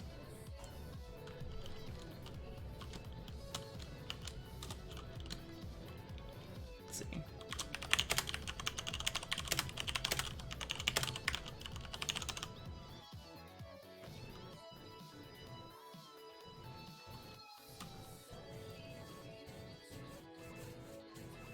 Maybe they have a wary spearman with them? Yeah. Yeah, I mean, I think that's what their weapons are once they've, like, tossed the cages.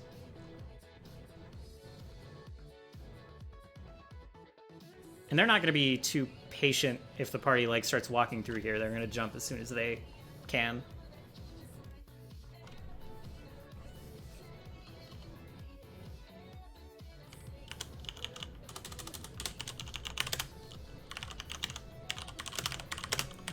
Block in.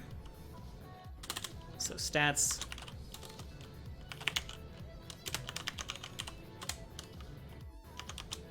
AC is kind of low for these guys. They're going to be like 16.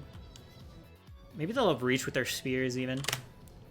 This will be kind of a dangerous room, I think. Kind of. I mean, really easy to kill enemies, but also they'll be stacking. Stabbing. There's a lot of them, that's what I'm trying to say. How's this village doing magic-wise? There's not a lot of magic in the village, aside from the clerics at the church. And Explicita herself. AC 16.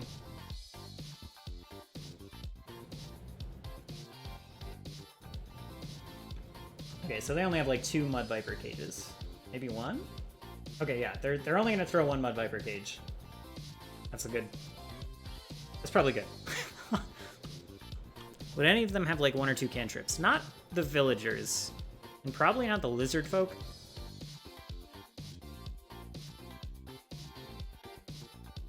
But that's kind of why I made the Drider dude. As like more of a mage. Because the magic has been... Yeah, some magic somewhere. Not a lot. Except for like Explicita herself and the clerics. And I think I kind of want to keep it that way for the most part. So AC 16, they're gonna hit for... Already hitting for like +9 here. HP 12.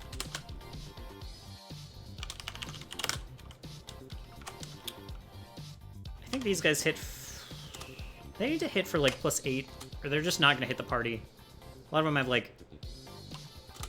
Maybe 7. A lot of them have like 21 AC, but a couple of them have like 18. And there will be a lot of stabs. I think +7 is okay. The males will be doing like +9.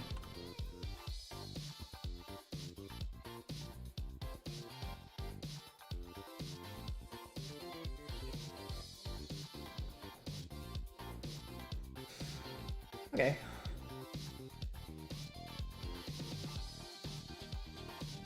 And the Mud Viper will poison. The Mud Viper has AC 5, so he'll be a little harder to hit. I don't list the Mud Viper's HP. That's interesting.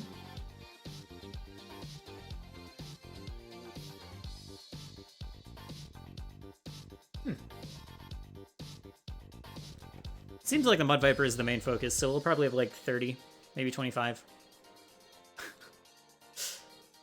No story of the wizard and the lizard wizard then. That was secretly your goal. I approve of that goal. I like it. I think here they're mostly the muscle. And I kind of like that theming. Spear +7, 1d8 plus... like 3?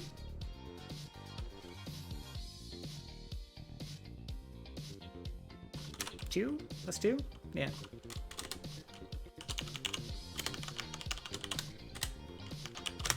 AC 19 on these guys, HP 20. They had like axes. One of them, they had clubs.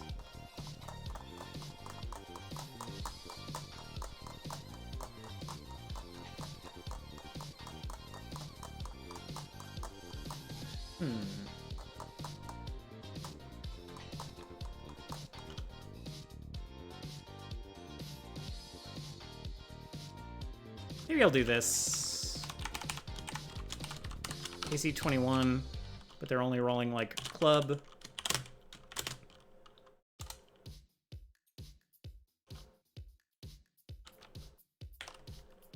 +9, 1d6 plus maybe like 3, 4. What stats are you using for the Ancient Red Dragon?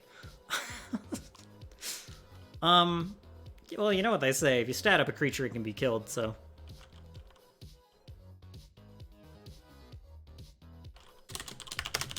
Mud Viper. Said it was AC 15 on him. Or AC 5.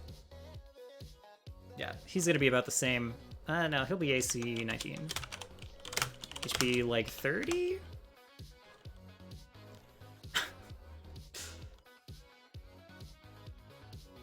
Therefore, all is fair. Yes. Okay, so this guy only has a bite. And again, maybe like...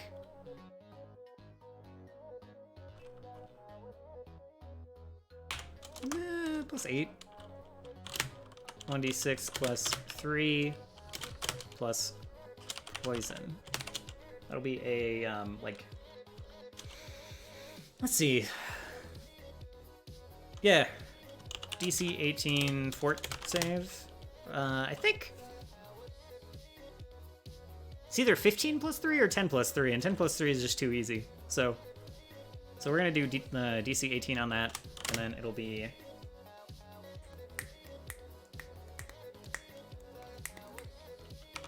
1d6 recurring. So not exactly a bite you want to take. I'm disappointed.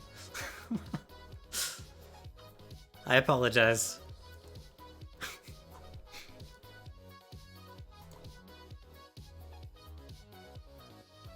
I've already gotten hit by a lot of bite attacks. I'm pretty satisfied with their, like, disease contraction. One is already a werewolf in secret. Another one, like, contracted a disease in the cave.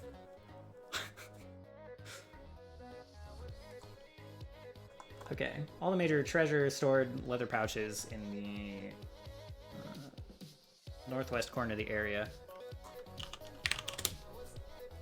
I'm not gonna have a DC to find this. I'm just gonna, like, have a dirt pile.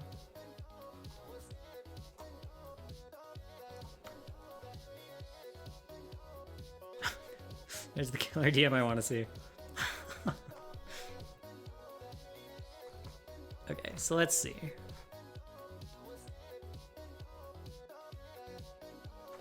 Oh, that's on the info layer. I'm so bad at layers.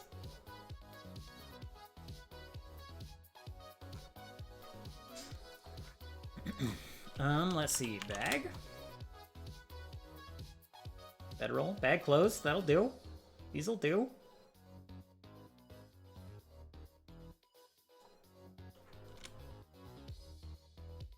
Throwing a cursed bow that turns the user into a snake hybrid, meaning their arms drop off. That'd be pretty good. My players have been talking about how, like, Medusa is at the end of this adventure, like, the whole time. So it would be kind of... I wouldn't hate some of this, is what I'm saying.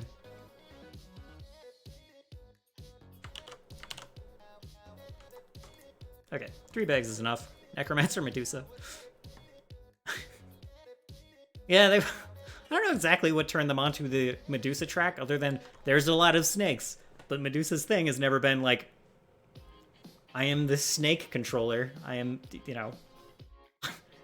They've seen no statues. I might just throw a statue down here of a random person just to fuck with them.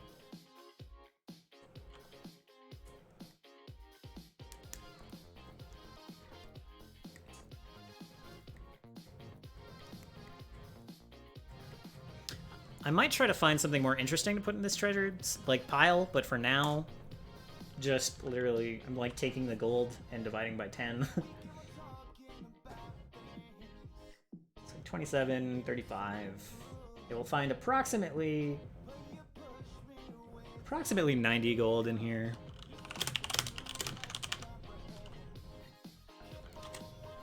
Let's do this. 45 GP in gold.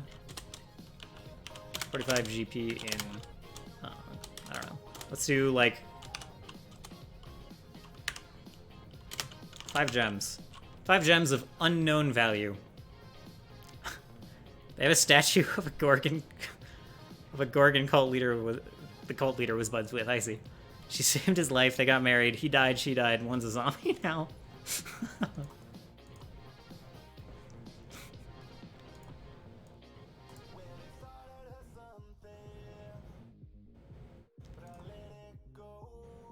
Let's see.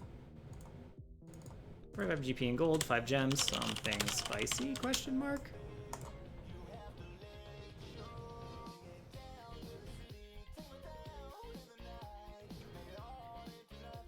Zombie Gorgon would be kind of messed up. Zombie snakes alone are a pretty terrifying concept. Yeah, I was pretty happy with just, like, the skeleton lizards. That made me happy to pop out there.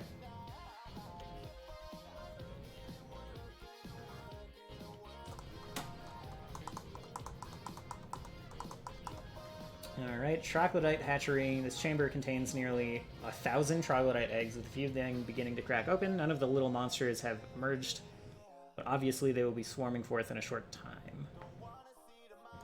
Okay.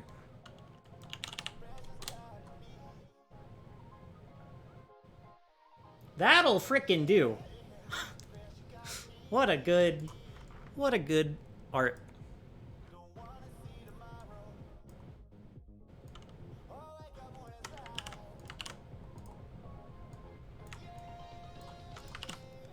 I gotta sneeze.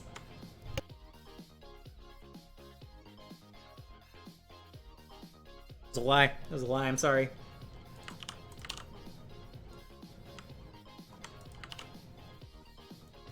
Thank you. Thank you for your blessings. Alright. I just bumped the map. It's all good? All good. Alright, good.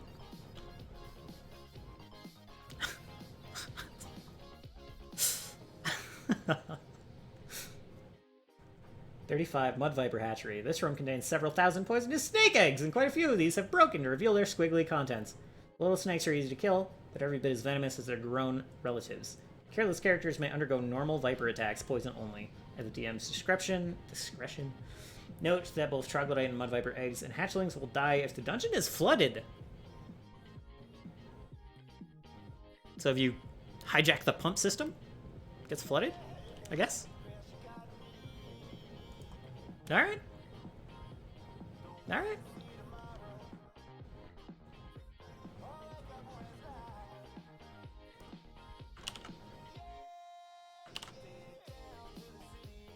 Alright, we're gonna, like, try to tint these.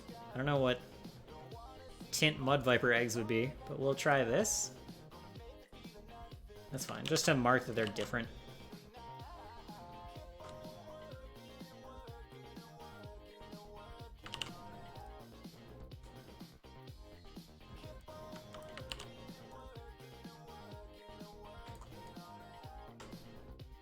Let's see, viper? Snake? I swear I... Okay, let's see.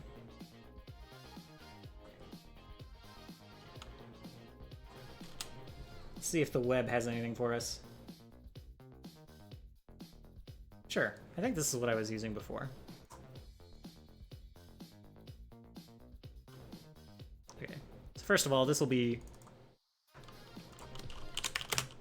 Mud Viper. Not on the map. Lair.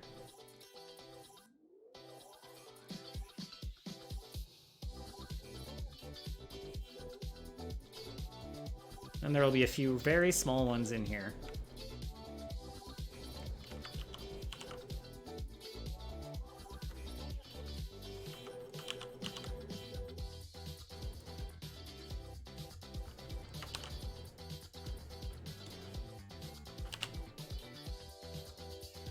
Okay. I imagine they have a well at the center of the room now. That probably wouldn't be a terrible idea if, like, the water in here wouldn't be so muddy and bad to drink. Okay, Bone Snapper's Lair, 36. Is that up here? Yeah. Alright. The small chamber holds a savage-looking reptile that strongly resembles a miniature Tyrannosaurus Rex.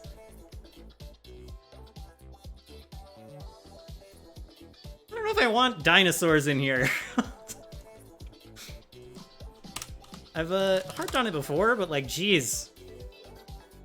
This adventure is all over the place with the creatures it puts in. There's a harpy on the previous level, and it happens to work. It happens to work with my story.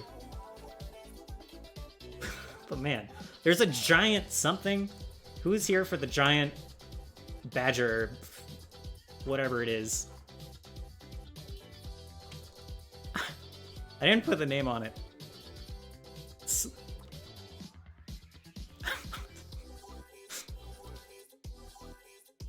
It's true. I decided to go OG D&D. Yeah, I did ask for it a little bit. The beaver, that's what it was. Alright, do I dinosaur or is it just a huge crocodile?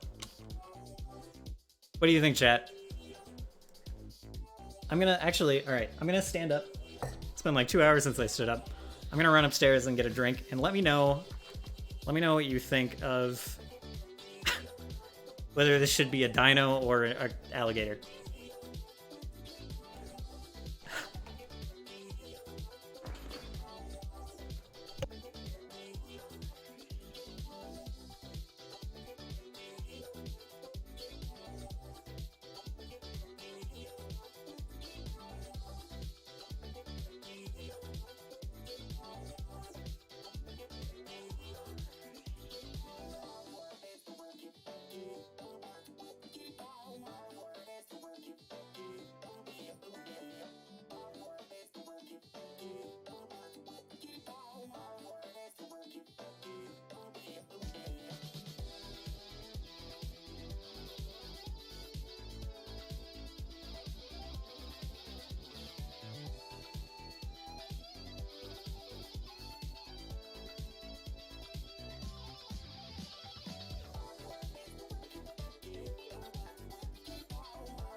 Guys, dragon wasn't an option.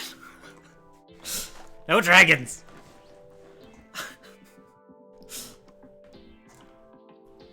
The other consensus I'm seeing is dinosaur. Excuse me one more moment.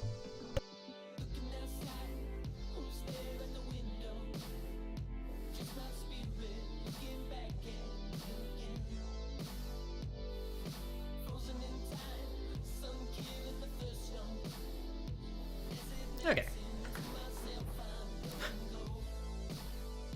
Cam, I didn't mean to. I think it was Cam. Hold on. Why can I scroll up in that chat? Alright, hold on.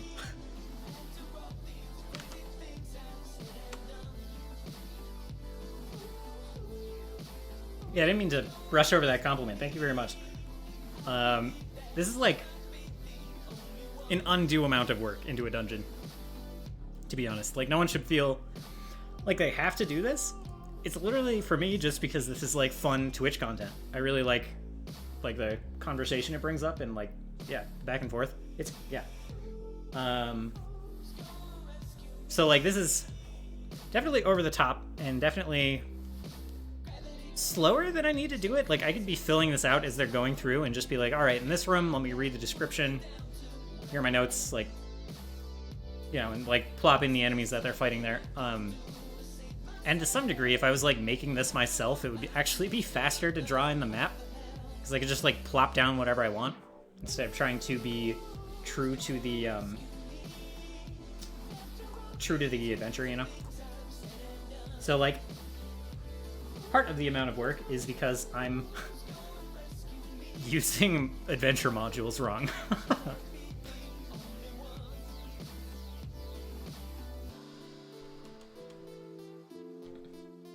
But that said, thank you very much. I like that art. Wow. That's a neat token. That's not bad.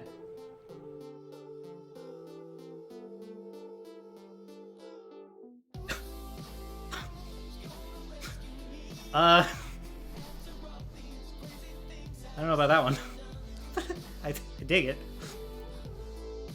The chimney derails.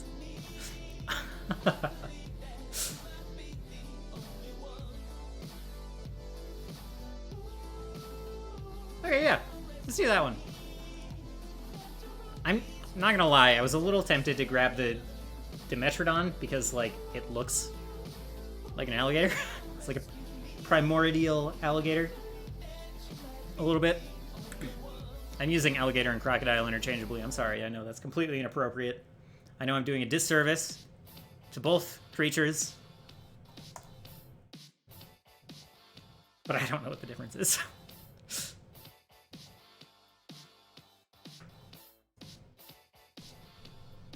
Okay, so his stats are he has AC 4, so this boy is going to be another like 21 AC.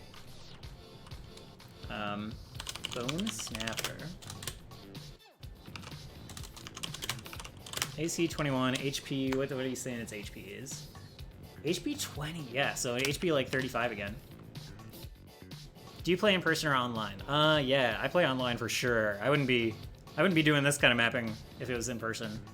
Yeah, I play online. We're kind of all spread out all over the place. And honestly, I'm so addicted to like my scripts and everything that I have to like help run the game. Like, so addicted. Like, I have like an NPC generator that just like rolls me an NPC with different like fears and goals and classes and everything. And like play in person with Roll20 on a TV screen. I would love to have that set up, but I currently don't. If I start running a game in person, I will do that. To be honest. Like, too addicted. I am too addicted to the technology that, you know,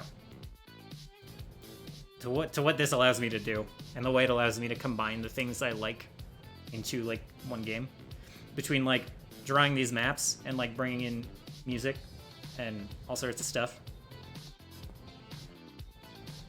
I want to join Pathfinder Society. I was playing some Pathfinder Society games and they were pretty good.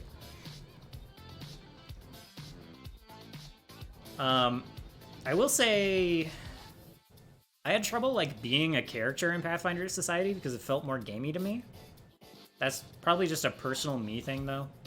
And probably has something to do with I don't know much about the world, and you know. There are some blockers to me super enjoying myself, but it was great. I enjoyed that group and it was fun. And there's nothing wrong with it being gamey. These are on the wrong layers. I'm terrible. I'm terrible.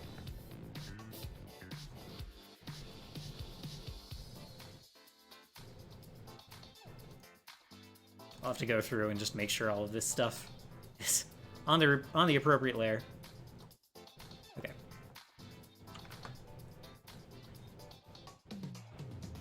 The lore is super extensive and you won't find all of it yet.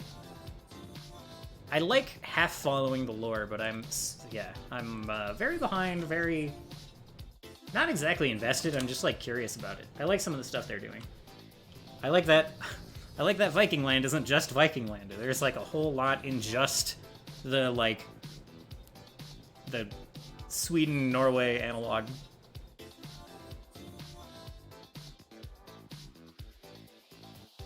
Like even just that has its own regions and like background and complexity. I like the way they kind of move around and put different areas under the microscope really heavily. It's chained to the north wall of the cave. Okay. As if it cannot come closer than 5 feet to the south wall. Several disturbingly human bones. They're definitely human bones. And 4 jawbones have been driven into the dirt walls of the chamber.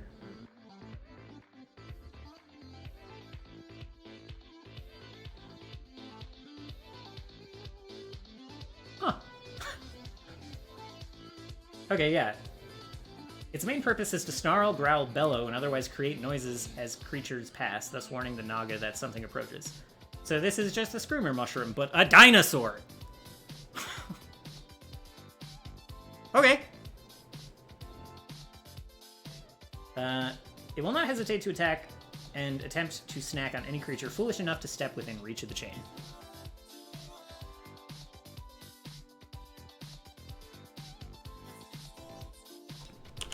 Can only reach green line.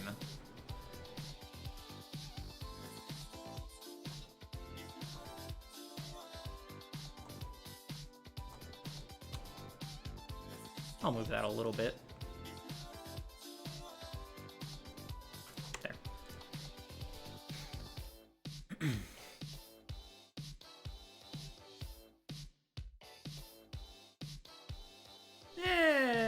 There. Hold on. Right there. I was putting together a CKI2 map mod of Crusader Kings 2, right? Of Avestan, Northern Garand to help get a grip for the geography, etc. It was an interesting project. That's super cool. I love just like bringing in. I love mods that bring in like fantasy maps and other, you know, bring those into the game. Super cool. Or the US map or like the world map into fantasy games and stuff. I like that stuff.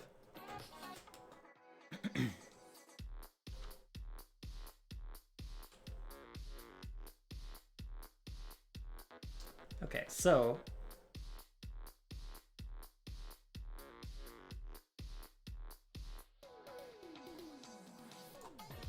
let's say this guy's like 35 HP.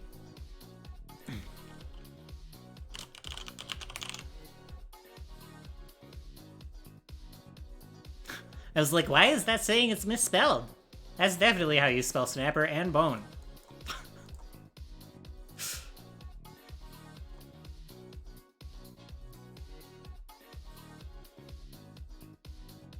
Okay.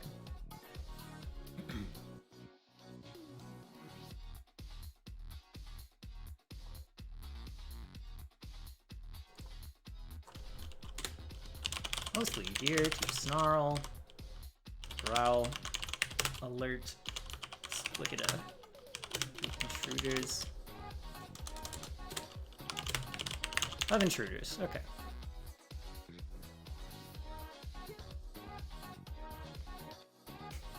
You gotta enjoy your work for the story to feel right, I say? Yeah.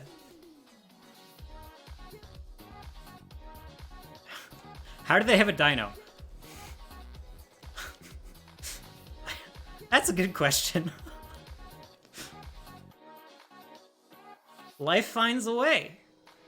And by life, I mean the goddess of life, clearly. The Serpent Mother made it so.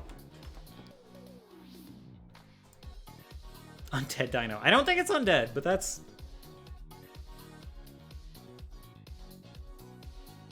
I don't think it's undead. But that is now logged in my head. Okay, throne room of Explicita. This is the real deal. The final chamber.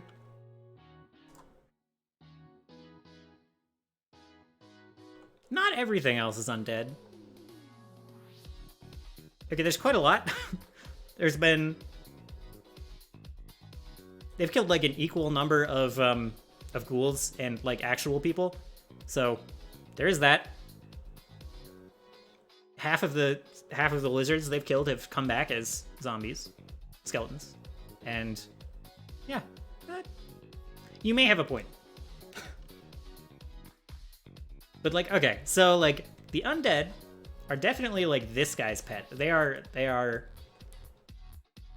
made by Primo Cleric Areno, and like the other things, the lizard folk and the dinosaur and the alligators / crocodiles, allidiles, they were probably like made and enslaved by Explicita. So there's kind of a split going on there.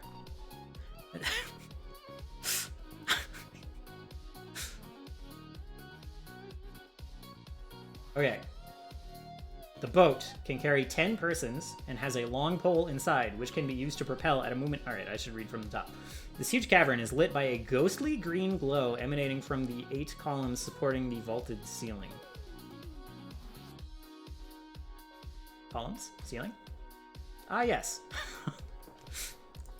One moment. Go ahead.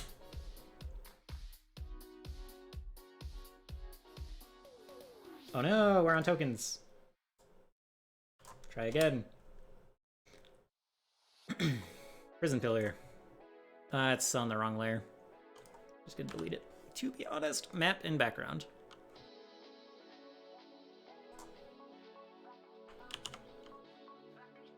There's like one up here. There's like one down here.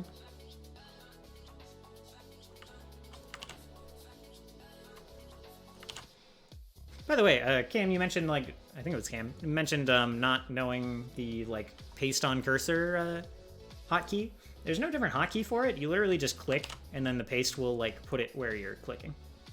So you just do, like, one pointless click, and then drop, hit Control-V.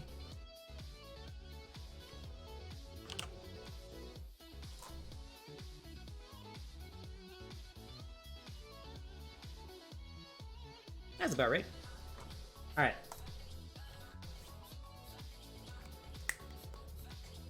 Alright, so there's a boat somewhere. It's here. There's a boat here. That can carry 10 people. That's a lot of people. Boat. Need a spire for the center. Weak structure. There's a, you know... There's a dirt wall here. There's probably some rebar in this wall. Right?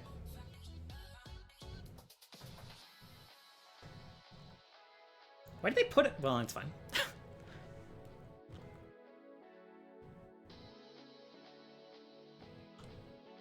It's like, it's a little weird that there's a boat for 10 people here, but I guess it's just, like, you know,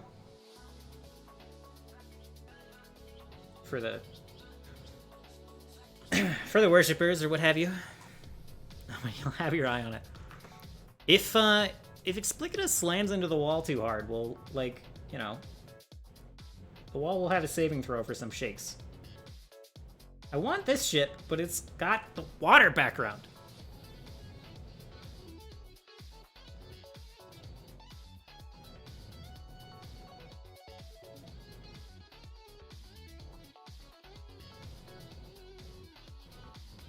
All of the big boats have sails, and that is super not... I need, like, the canoe and the longboats. But again, these have the water background. I'm so mad. Old ship door. Riverboat? I might just give up and take one of those. Rowboat? Do I just make the rowboat huge?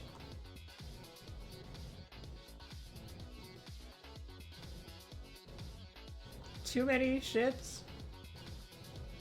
Canoe. This'll do, man. Oh wait, here we go.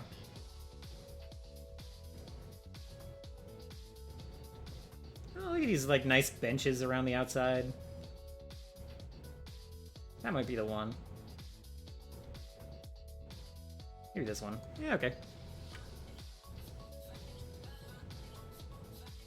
They probably stole it. I have kind of the other thought that they probably just built it down here, because, like, getting a boat through this crap, man. Through all these hallways. Like, this boat is going to be bigger than any hallway in here. 10 people? Are you serious?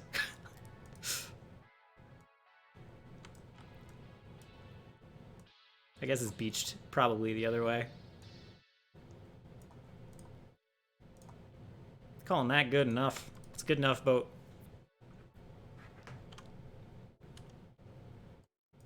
Let's see what this Imgur is.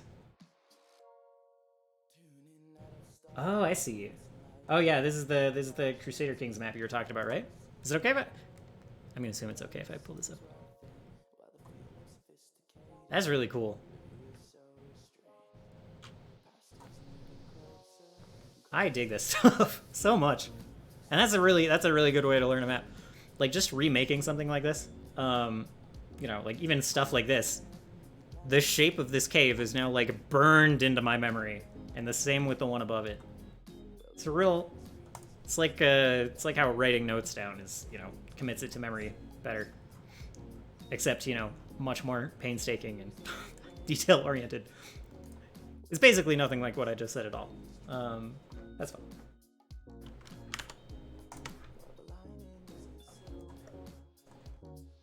If you want the picture of Explicita, the beautiful picture of our gorgeous snake serpent mother.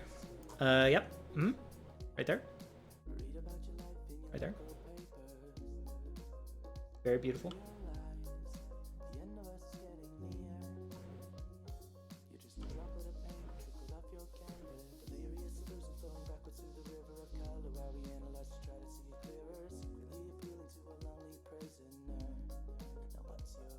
Let's see. So I guess we're gonna be statting up Explicita. Honestly, I might... we'll get the start of that going. And then we'll pull up the, you know, Naga sheet in, for 2nd edition and see what we can pull out, what we can, like, exaggerate. Because what we want... Like, the Naga sheet is going to be too strong for what they can fight. Kind of. Unless I might add some stuff. I don't know. But point being, we want it to be thematic and memorable, and I want to exaggerate some of Explicita's abilities, especially through, like, reactions. I'm just going to cheat. I'm going to start giving all my boss monsters just, like, a bunch of reactions per turn. Like, extra reactions. So they have a chance to do stuff.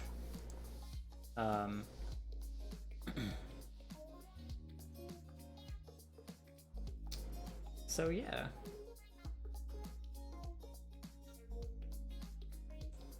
Explicita will throw a fireball. Alright, so I'm just gonna pull this over while I'm reading this.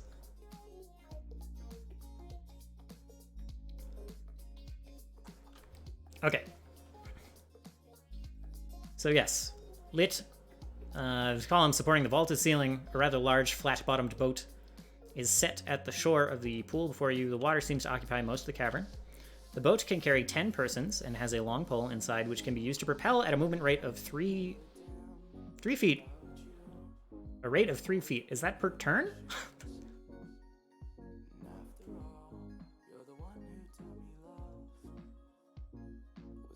We might...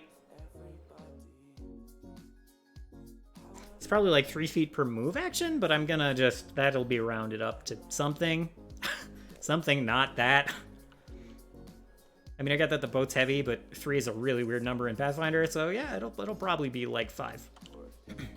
5 per action. Ramne.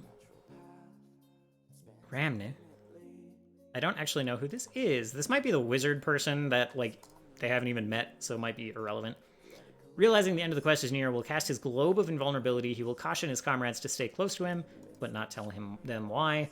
He will tell them about the Naga's charm ability and that he can, what he can do to counter it, Dispel, and ask the party to tell him when to cast it, as he will be avoiding the Naga's gaze as long as possible. Explicita Defilis arrogantly awaits the party in her alcove here. The spirit Naga, who has proclaimed herself Reptile God, is coiled atop a collection of her favorite treasure, as well as the skulls of her most hated enemies. In addition to the permanent charm cast on any creature meeting her evil gaze. So that'll be cool. That'll probably be a reaction thing. Like anytime they move towards her, or like attack her. Not anytime, but like once per turn. Cast charm spell, yeah. So like when they try to act against her or move towards her, they will have to like save versus charm. She can use the following and magic user and clerical spells. Okay, so detect magic, sleep, shield, ventriloquism, second level ESP, web, third level fireball. Fireball is scary. Late night internet reset. I'm set, so let's get back to what was said. Oh my god, I actually... Comcast is probably gonna like shut me down in the middle of a stream sometime, and I'm gonna be really upset. They tend to do it just like during the week at like 2 a.m. when I'm like prime internet time. Yeah. Hate Comcast. Clerical spells. First level, detect good, darkness. Second level, no alignment. Okay, yeah, sure. When the party is nearing shore, Explicita will throw the fireball first. Sure, as the party is protected by the globe, this is a flashy effect only. As this will be unsuccessful, she will cast her shield, realizing her magic is useless. She will await the party on shore? Oh, that's... Okay, yeah, sure. If Ramne still has Lightning Bolt, he will use it now. Explicita may use her darkness defensively, while Ramne may counter with a light. Okay. Engaged at the boldness of the party... Enraged, not engaged. At the boldness of the party, Explicita will try to destroy them in a melee after the debark, which takes a full round. Ramne will stay in the boat, avoiding her gaze and waiting to throw his Dispel magic if too many party members are charmed.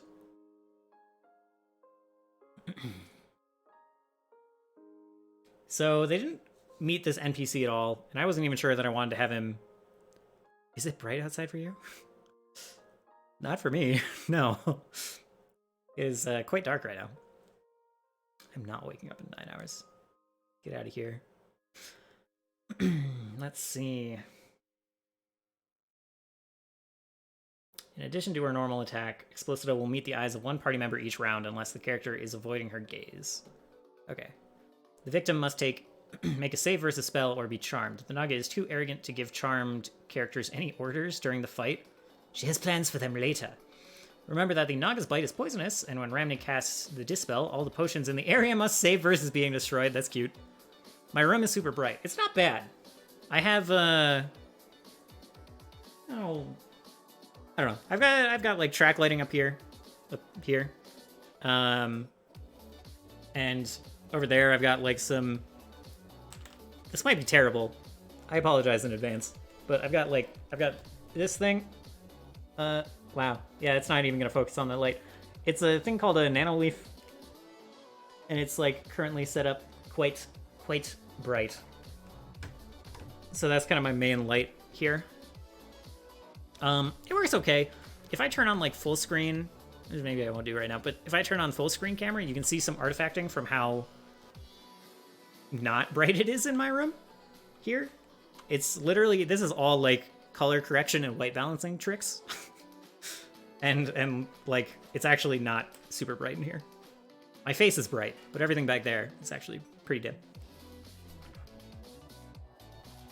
But yeah, this is kind of, I do okay with what I'm working with here. I think the camera I mentioned before, the one behind me, it's not behind me, it's here. Once I get this camera set up, this lighting will be sufficient for this camera.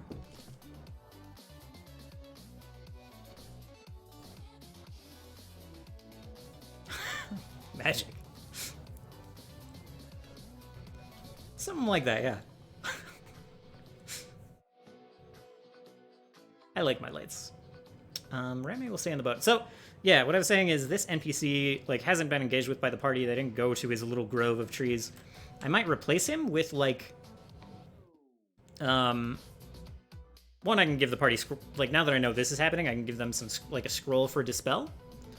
I can also make it so if they save Marius Devol's sister, they save the NPC friend's sister, like maybe she has some spells, maybe she's a caster, and she can cast Dispel and some of these other spells, like Light. Yeah, maybe that'll be the thing. Maybe that'll be the thing. That's more... Like, I like that a lot more. This, like, NPC who is more...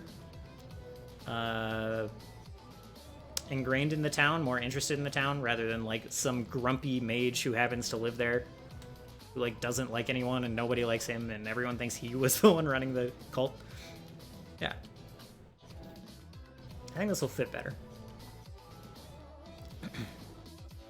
The other thing is, the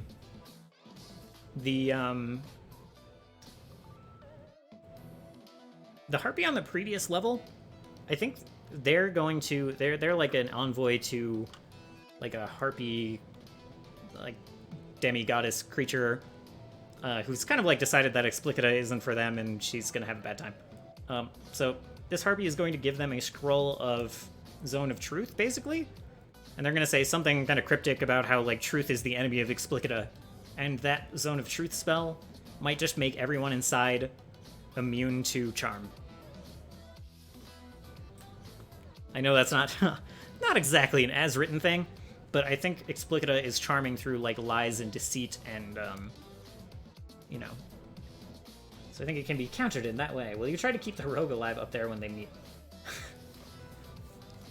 Yeah, I think I will. I'm gonna say that he's, like, hesitant and he's, like, holding back a little bit. He might die. He might die. It's entirely possible. But I hope he lives.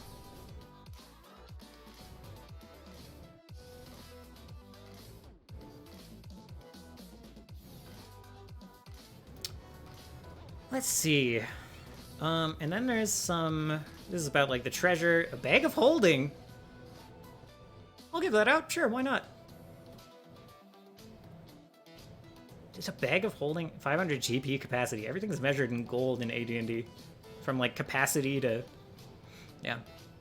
A pair of elven boots, a horn of bubbles, a ring of protection +1, a ring of free action, and 6 potions in separate bottles, 1 use per bottle. The potions are gaseous form, invisibility, clairvoyance, filter of love, and 2 healing potions.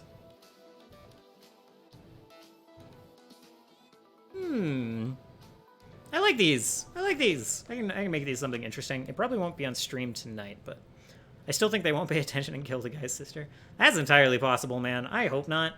Like, I think Marius is coming in here with them. Yeah, it's pretty cool loot.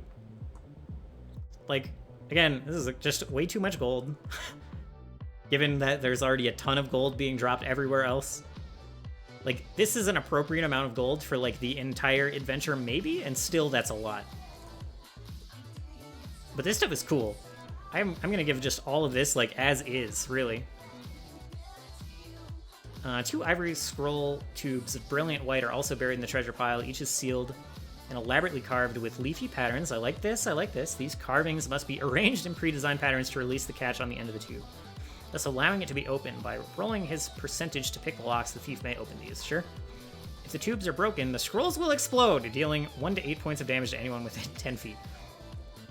Each scroll tube is worth 400 GP. Also wrong. Each tube contains a scroll. The first for magic users has 3 spells written on it. Slow, Stinking Cloud, Detect Magic. Detect Magic at level 7 caster ability. That's kind of funny. I don't think Detect Magic gets... Maybe it gets raised.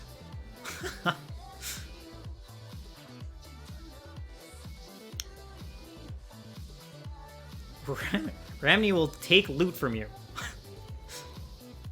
Okay. The DM may have Ramney take more if he's available. If more is available per share.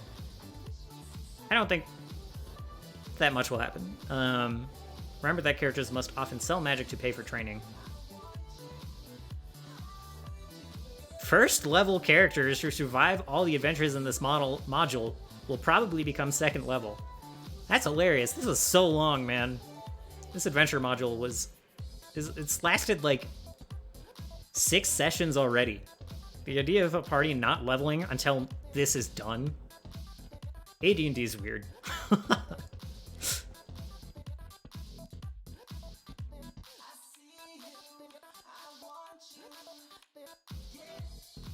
If the Naga is killed, all creatures who have been charmed by her will be freed from the enchantment. I will say, the party has super not saved anyone. They have killed the crap out of all the cultists that they run into. There are exceptions, I guess. There's like the monks they knocked out, except one of them. They stabbed one for literally no reason. And they saved the innkeep that was like most obviously under control. Like he was super obviously programmed to be the friendly innkeeper. And even while they had him captured and like they had a sword through his throat, he was just like, I have to get back to my business. I have to tend the bar.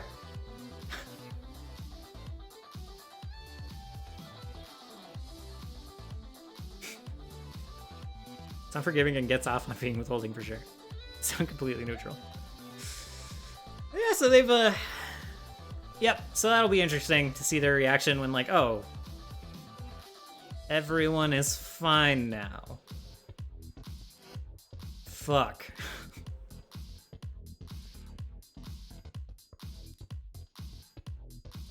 I think most of the characters will not hold it against them, and, like, maybe the sister is gonna be like, you idiots, you assholes, what have you done?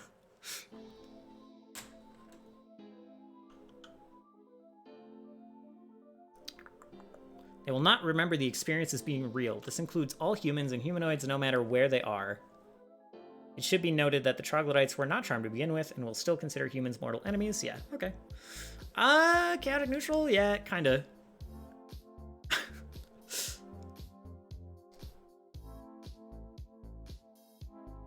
I'd say that mostly fits. They're like kind of... They're very pragmatic in terms of dealing with threats, I've noticed. Like, they have high ideas in terms of, in like a broad sense, but they're super not afraid to like stab a threat in the throat. So they're not lawful good for sure.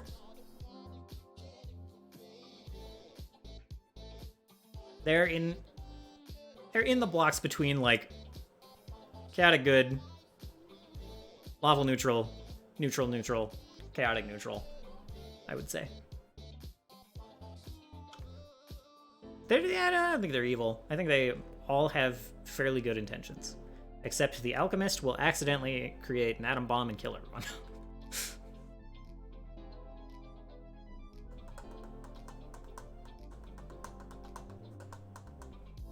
Let's see. Okay. So let's just look at the stats. HP 40, to me that translates like high.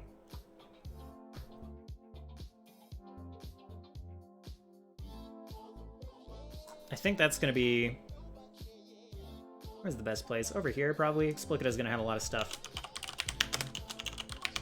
I might almost make a character sheet for Explicita, but that's a lot of work, man. Explicita Defilis. AC...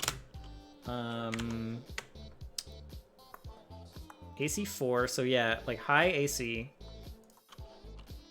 Like a 20. I don't want her to be... It should be very possible to miss. Yeah, ace, right. Yeah, so AD&D is weird, but AC4 is like really high.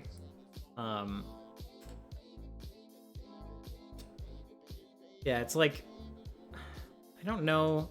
I think you're still rolling a D20. Yeah, it's Thaco. So like a lot of the stuff into this adventure is like AC 10, AC 8, AC 6. I've seen a couple AC 5s.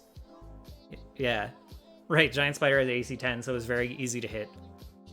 So yeah, 4 is pretty tough, from what I understand.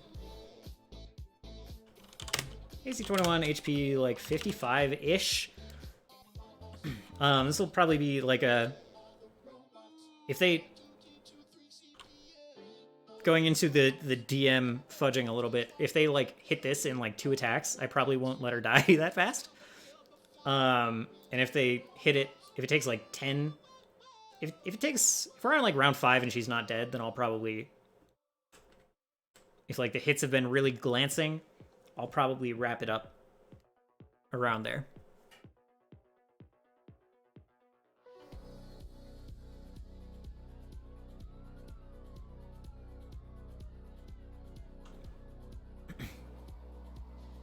Yeah, I've actually never played a Thaco game. I just know that lower is better. What is the persuaded? Like how would they have to roll to persuade Explicita? One way or the other on? Sorry if I misunderstand the question.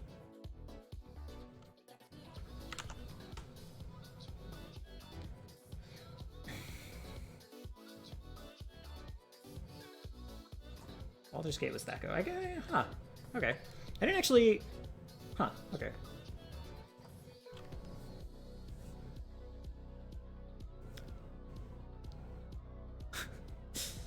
They actually do go evil? I think it's unlikely, but it could happen. So we're just going to copy down the spells that it has listed, and then I'll come up with analogs later. First level... Detect Magic is not a first level spell, and she's not going to use Detect Magic, and it's fine. Sleep. Shield. Ventriloquism.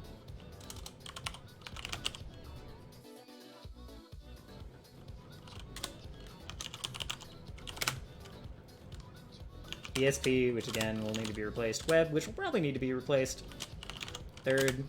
Fireball, but it's not really supposed to hit the party.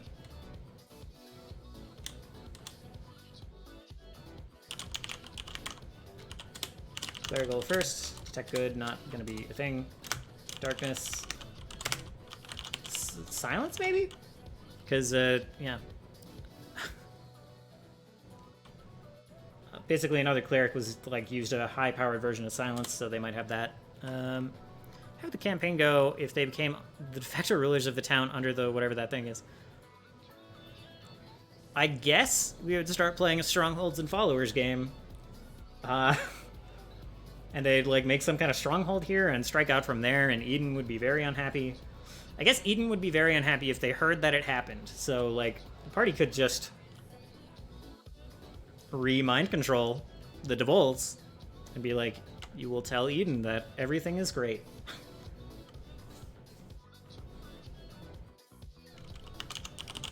Second level clerical spell that Explicita knows is no alignment. Helpful and useful and great in combat. Okay.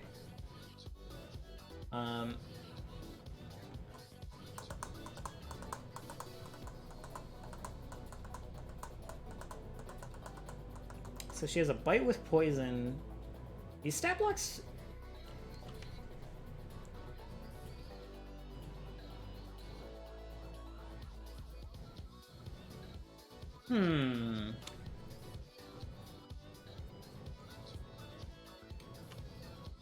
Yeah, it doesn't, like, tell me what Explicita's melee attacks are supposed to be, so I'm just gonna...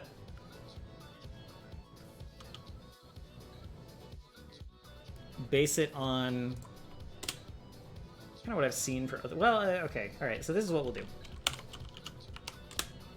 That's not what I meant to do. 2e.aeon. We're gonna look up a Naga.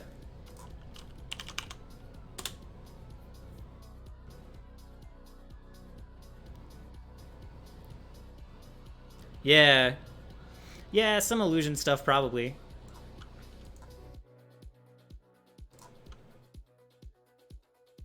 So I think Dark Naga is where we're gonna want to pull... we'll bring up a Guardian Naga too, just for the sake of it, but I think Dark Naga is going to have the abilities we're interested in. So, plus 19 fangs. I mean, it's level 7, but yikes.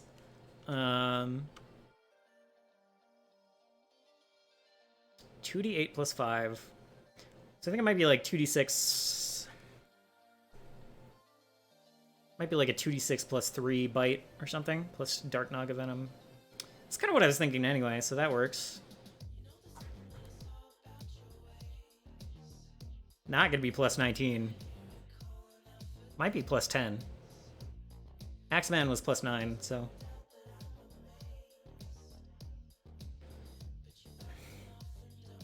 Nice. Nice that it has finesse, so it'll be like plus 10, plus 6, plus 2? For multi-attack? These are good spells. This might be a... Okay, so we're gonna grab this, and I'm just gonna like pull up the spell list when they're fighting her. And then I'll like have some spell inspiration.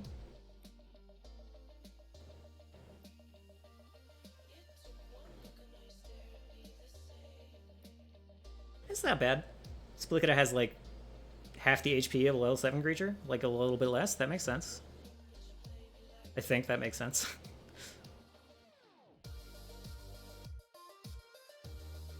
Ooh, illusory creature. That's neat. Magic missiles could work.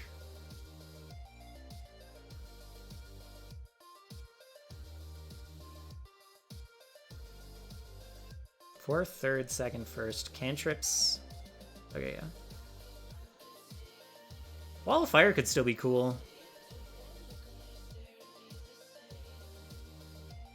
Okay, Dark Naga Venom. DC 25 Fortitude. That'll probably be DC 25 Fortitude. That seems low. I guess maybe I'll make it 15. That seems easy, but... So, Dark Naga Venom is incapacitating. Lasts 5 minutes, maximum duration. Stage 1 is slowed 1. Stage 2 is slowed 2. Stage 3 is unconscious, with no perception to wake up, for a 1d4 plus 1 minutes. Very well. I guess, yeah. Having like a high DC for this poison could be extremely bad, just because of how critical fails work in this edition. If you roll a 13 and suddenly you're like just done, like you're out of the fight, that would be pretty bad feels.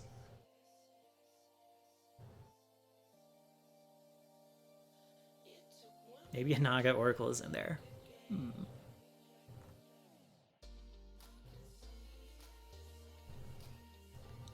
Yeah,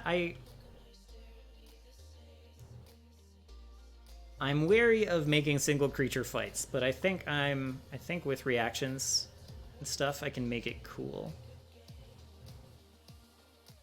I'm gonna try it anyway.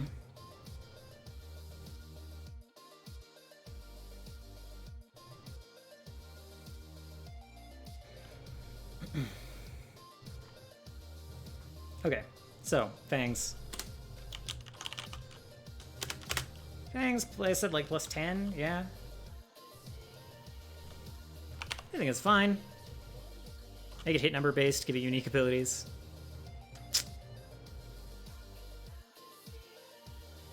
Yeah, I definitely want to give it some special stuff.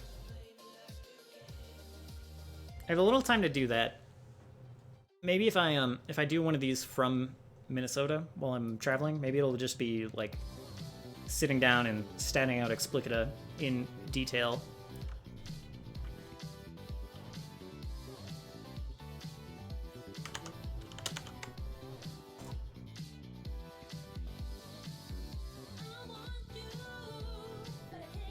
There's a video that explains how to do single character battle better than I can. Yeah, are you talking about the Matt Colville one? The like action-oriented design?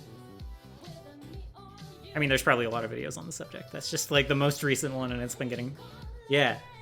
Yeah, I watched that, and that's kind of where I'm getting the idea of like reactions and stuff. And I might have some Lair actions in here. I really like Lair actions from like 5th edition. I don't know what they'll be yet. Maybe it'll be like instead of Explicita ever casting darkness, it might be like these pillars. Like their light goes out, but it like actually casts darkness around it. So if you're like within 20 feet of this pillar, you're in darkness. Maybe. I'm never sure about Colville. Yeah, I think he's pretty opinionated, and he definitely says some stuff that I don't necessarily agree with. But I really liked that video on action-oriented design. I think he had some good ideas. One thing I will say, is that it's all right. So the premise is, let's make a boss monster that doesn't need minions, and then his first example has an ability that calls minions. It's like, doesn't that defeat the purpose? But other than that, it was a good video.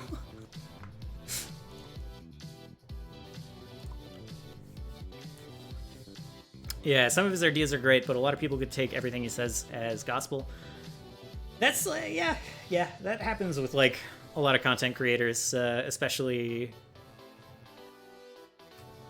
Yeah, like, if someone gets into D&D, and they find one person that they like, and they don't watch multiple, like, good DMs, then they can kind of, like, just... They don't ever have their own opinions. So... I don't know, yeah, I think it's important to shop around for some D&D headspace instead of going to, like, one person. Like, I don't know. I think it's healthy to watch a little bit of Colville and a little bit of Adam Coble and a little bit of, like, WemDM. And, yeah, you know. And especially DMs who, like, play more than just D&D, because, you know, they'll have some thoughts on game design that extends beyond this one game.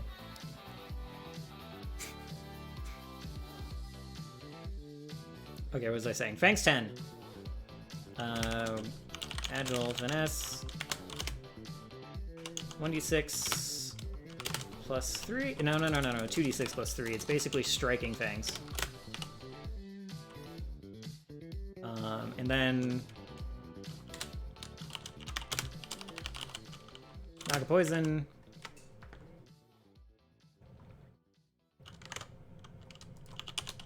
DC 15, Fort Save. I'm just gonna say... I don't know.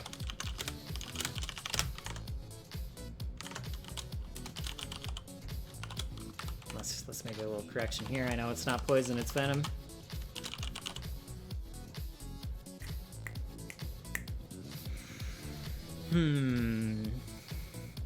I think, let's see.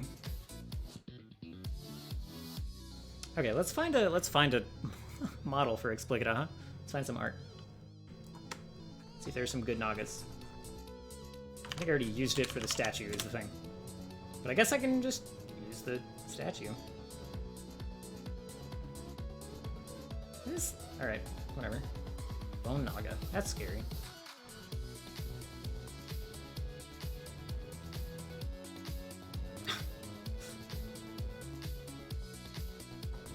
Try tokens.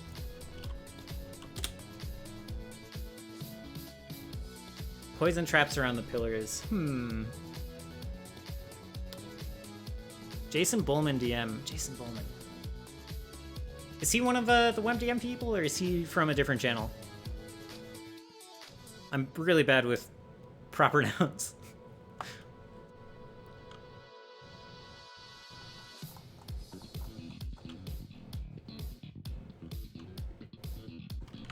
Good slap base. Oh, the Paizo designers. Yeah. Yeah, okay, yeah. Then yes. I watched like a bunch of the stuff that's come out in the last year.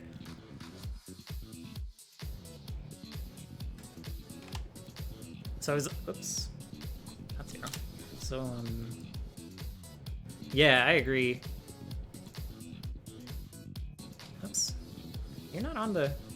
You're on the map layer? Oh yeah, you are on the map layer. Alright. I think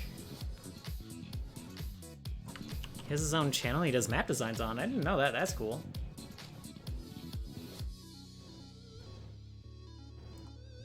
Let's see.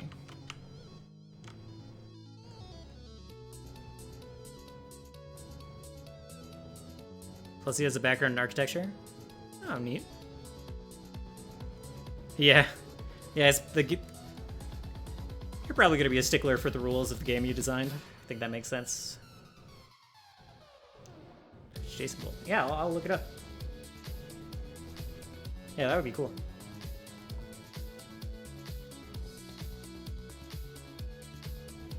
That's Let's see, is there a treasure pile?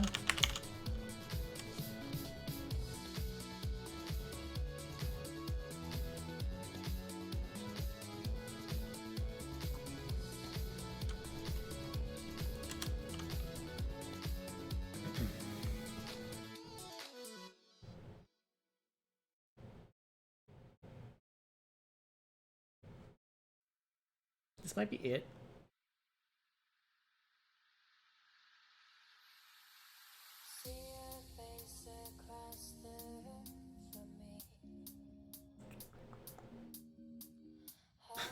A lot of crates and stuff. I think it's mostly chests down here.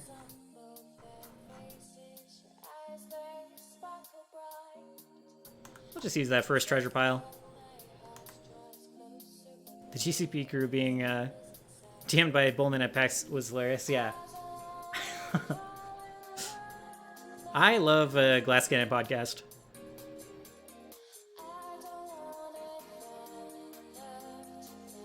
Check out the Paizo or Morab Twitch channels. All right, yeah. All right, sure. Are you from Paizo? Or just let's see, Lair map token. But yeah, I'll definitely check it out. Just a fan? Gotcha.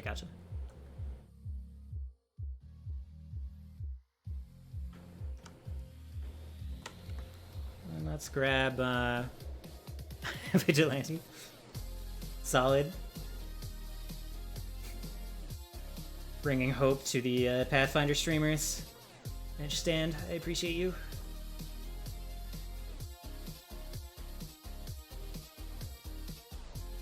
That is way too big. All right, let's... That looks nice, though. Coming out of the water a little bit. Yeah.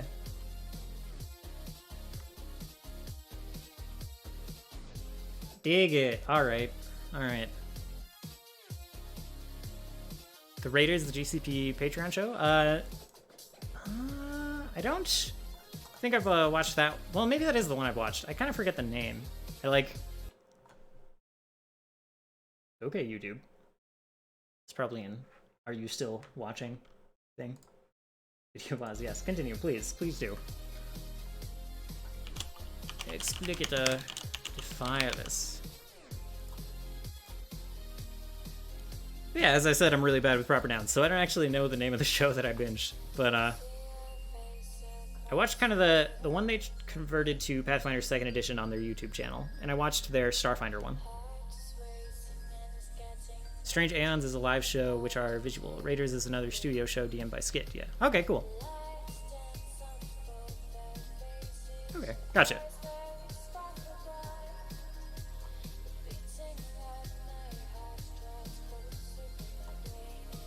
Let's see, show nameplate.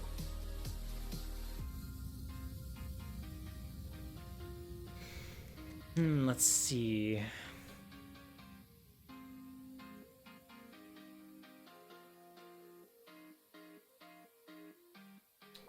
I don't think...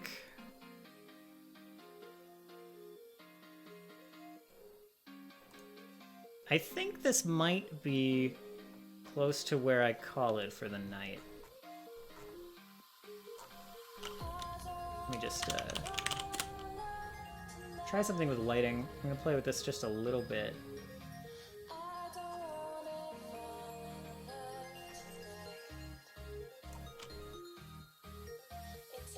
Let's see, amidst light. I don't think you can color light, right? Yeah, no.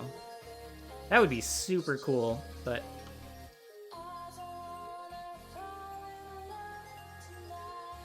Visible to editors.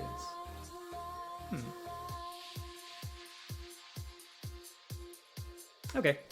I was just gonna try to like do some green lighting in here or something, but I don't think it's I don't think it's possible.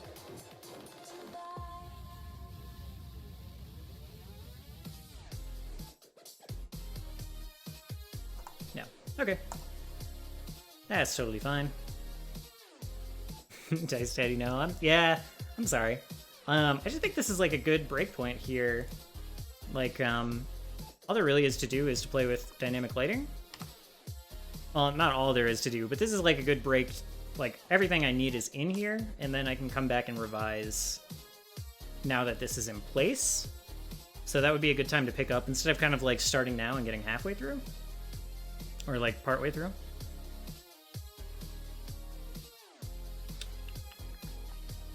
So yeah, I can like probably do the lighting off stream and then kind of finalize and like take a good look at Explicita. Figure out what we're gonna do on reactions, kind of how we're gonna spice that up. And yeah.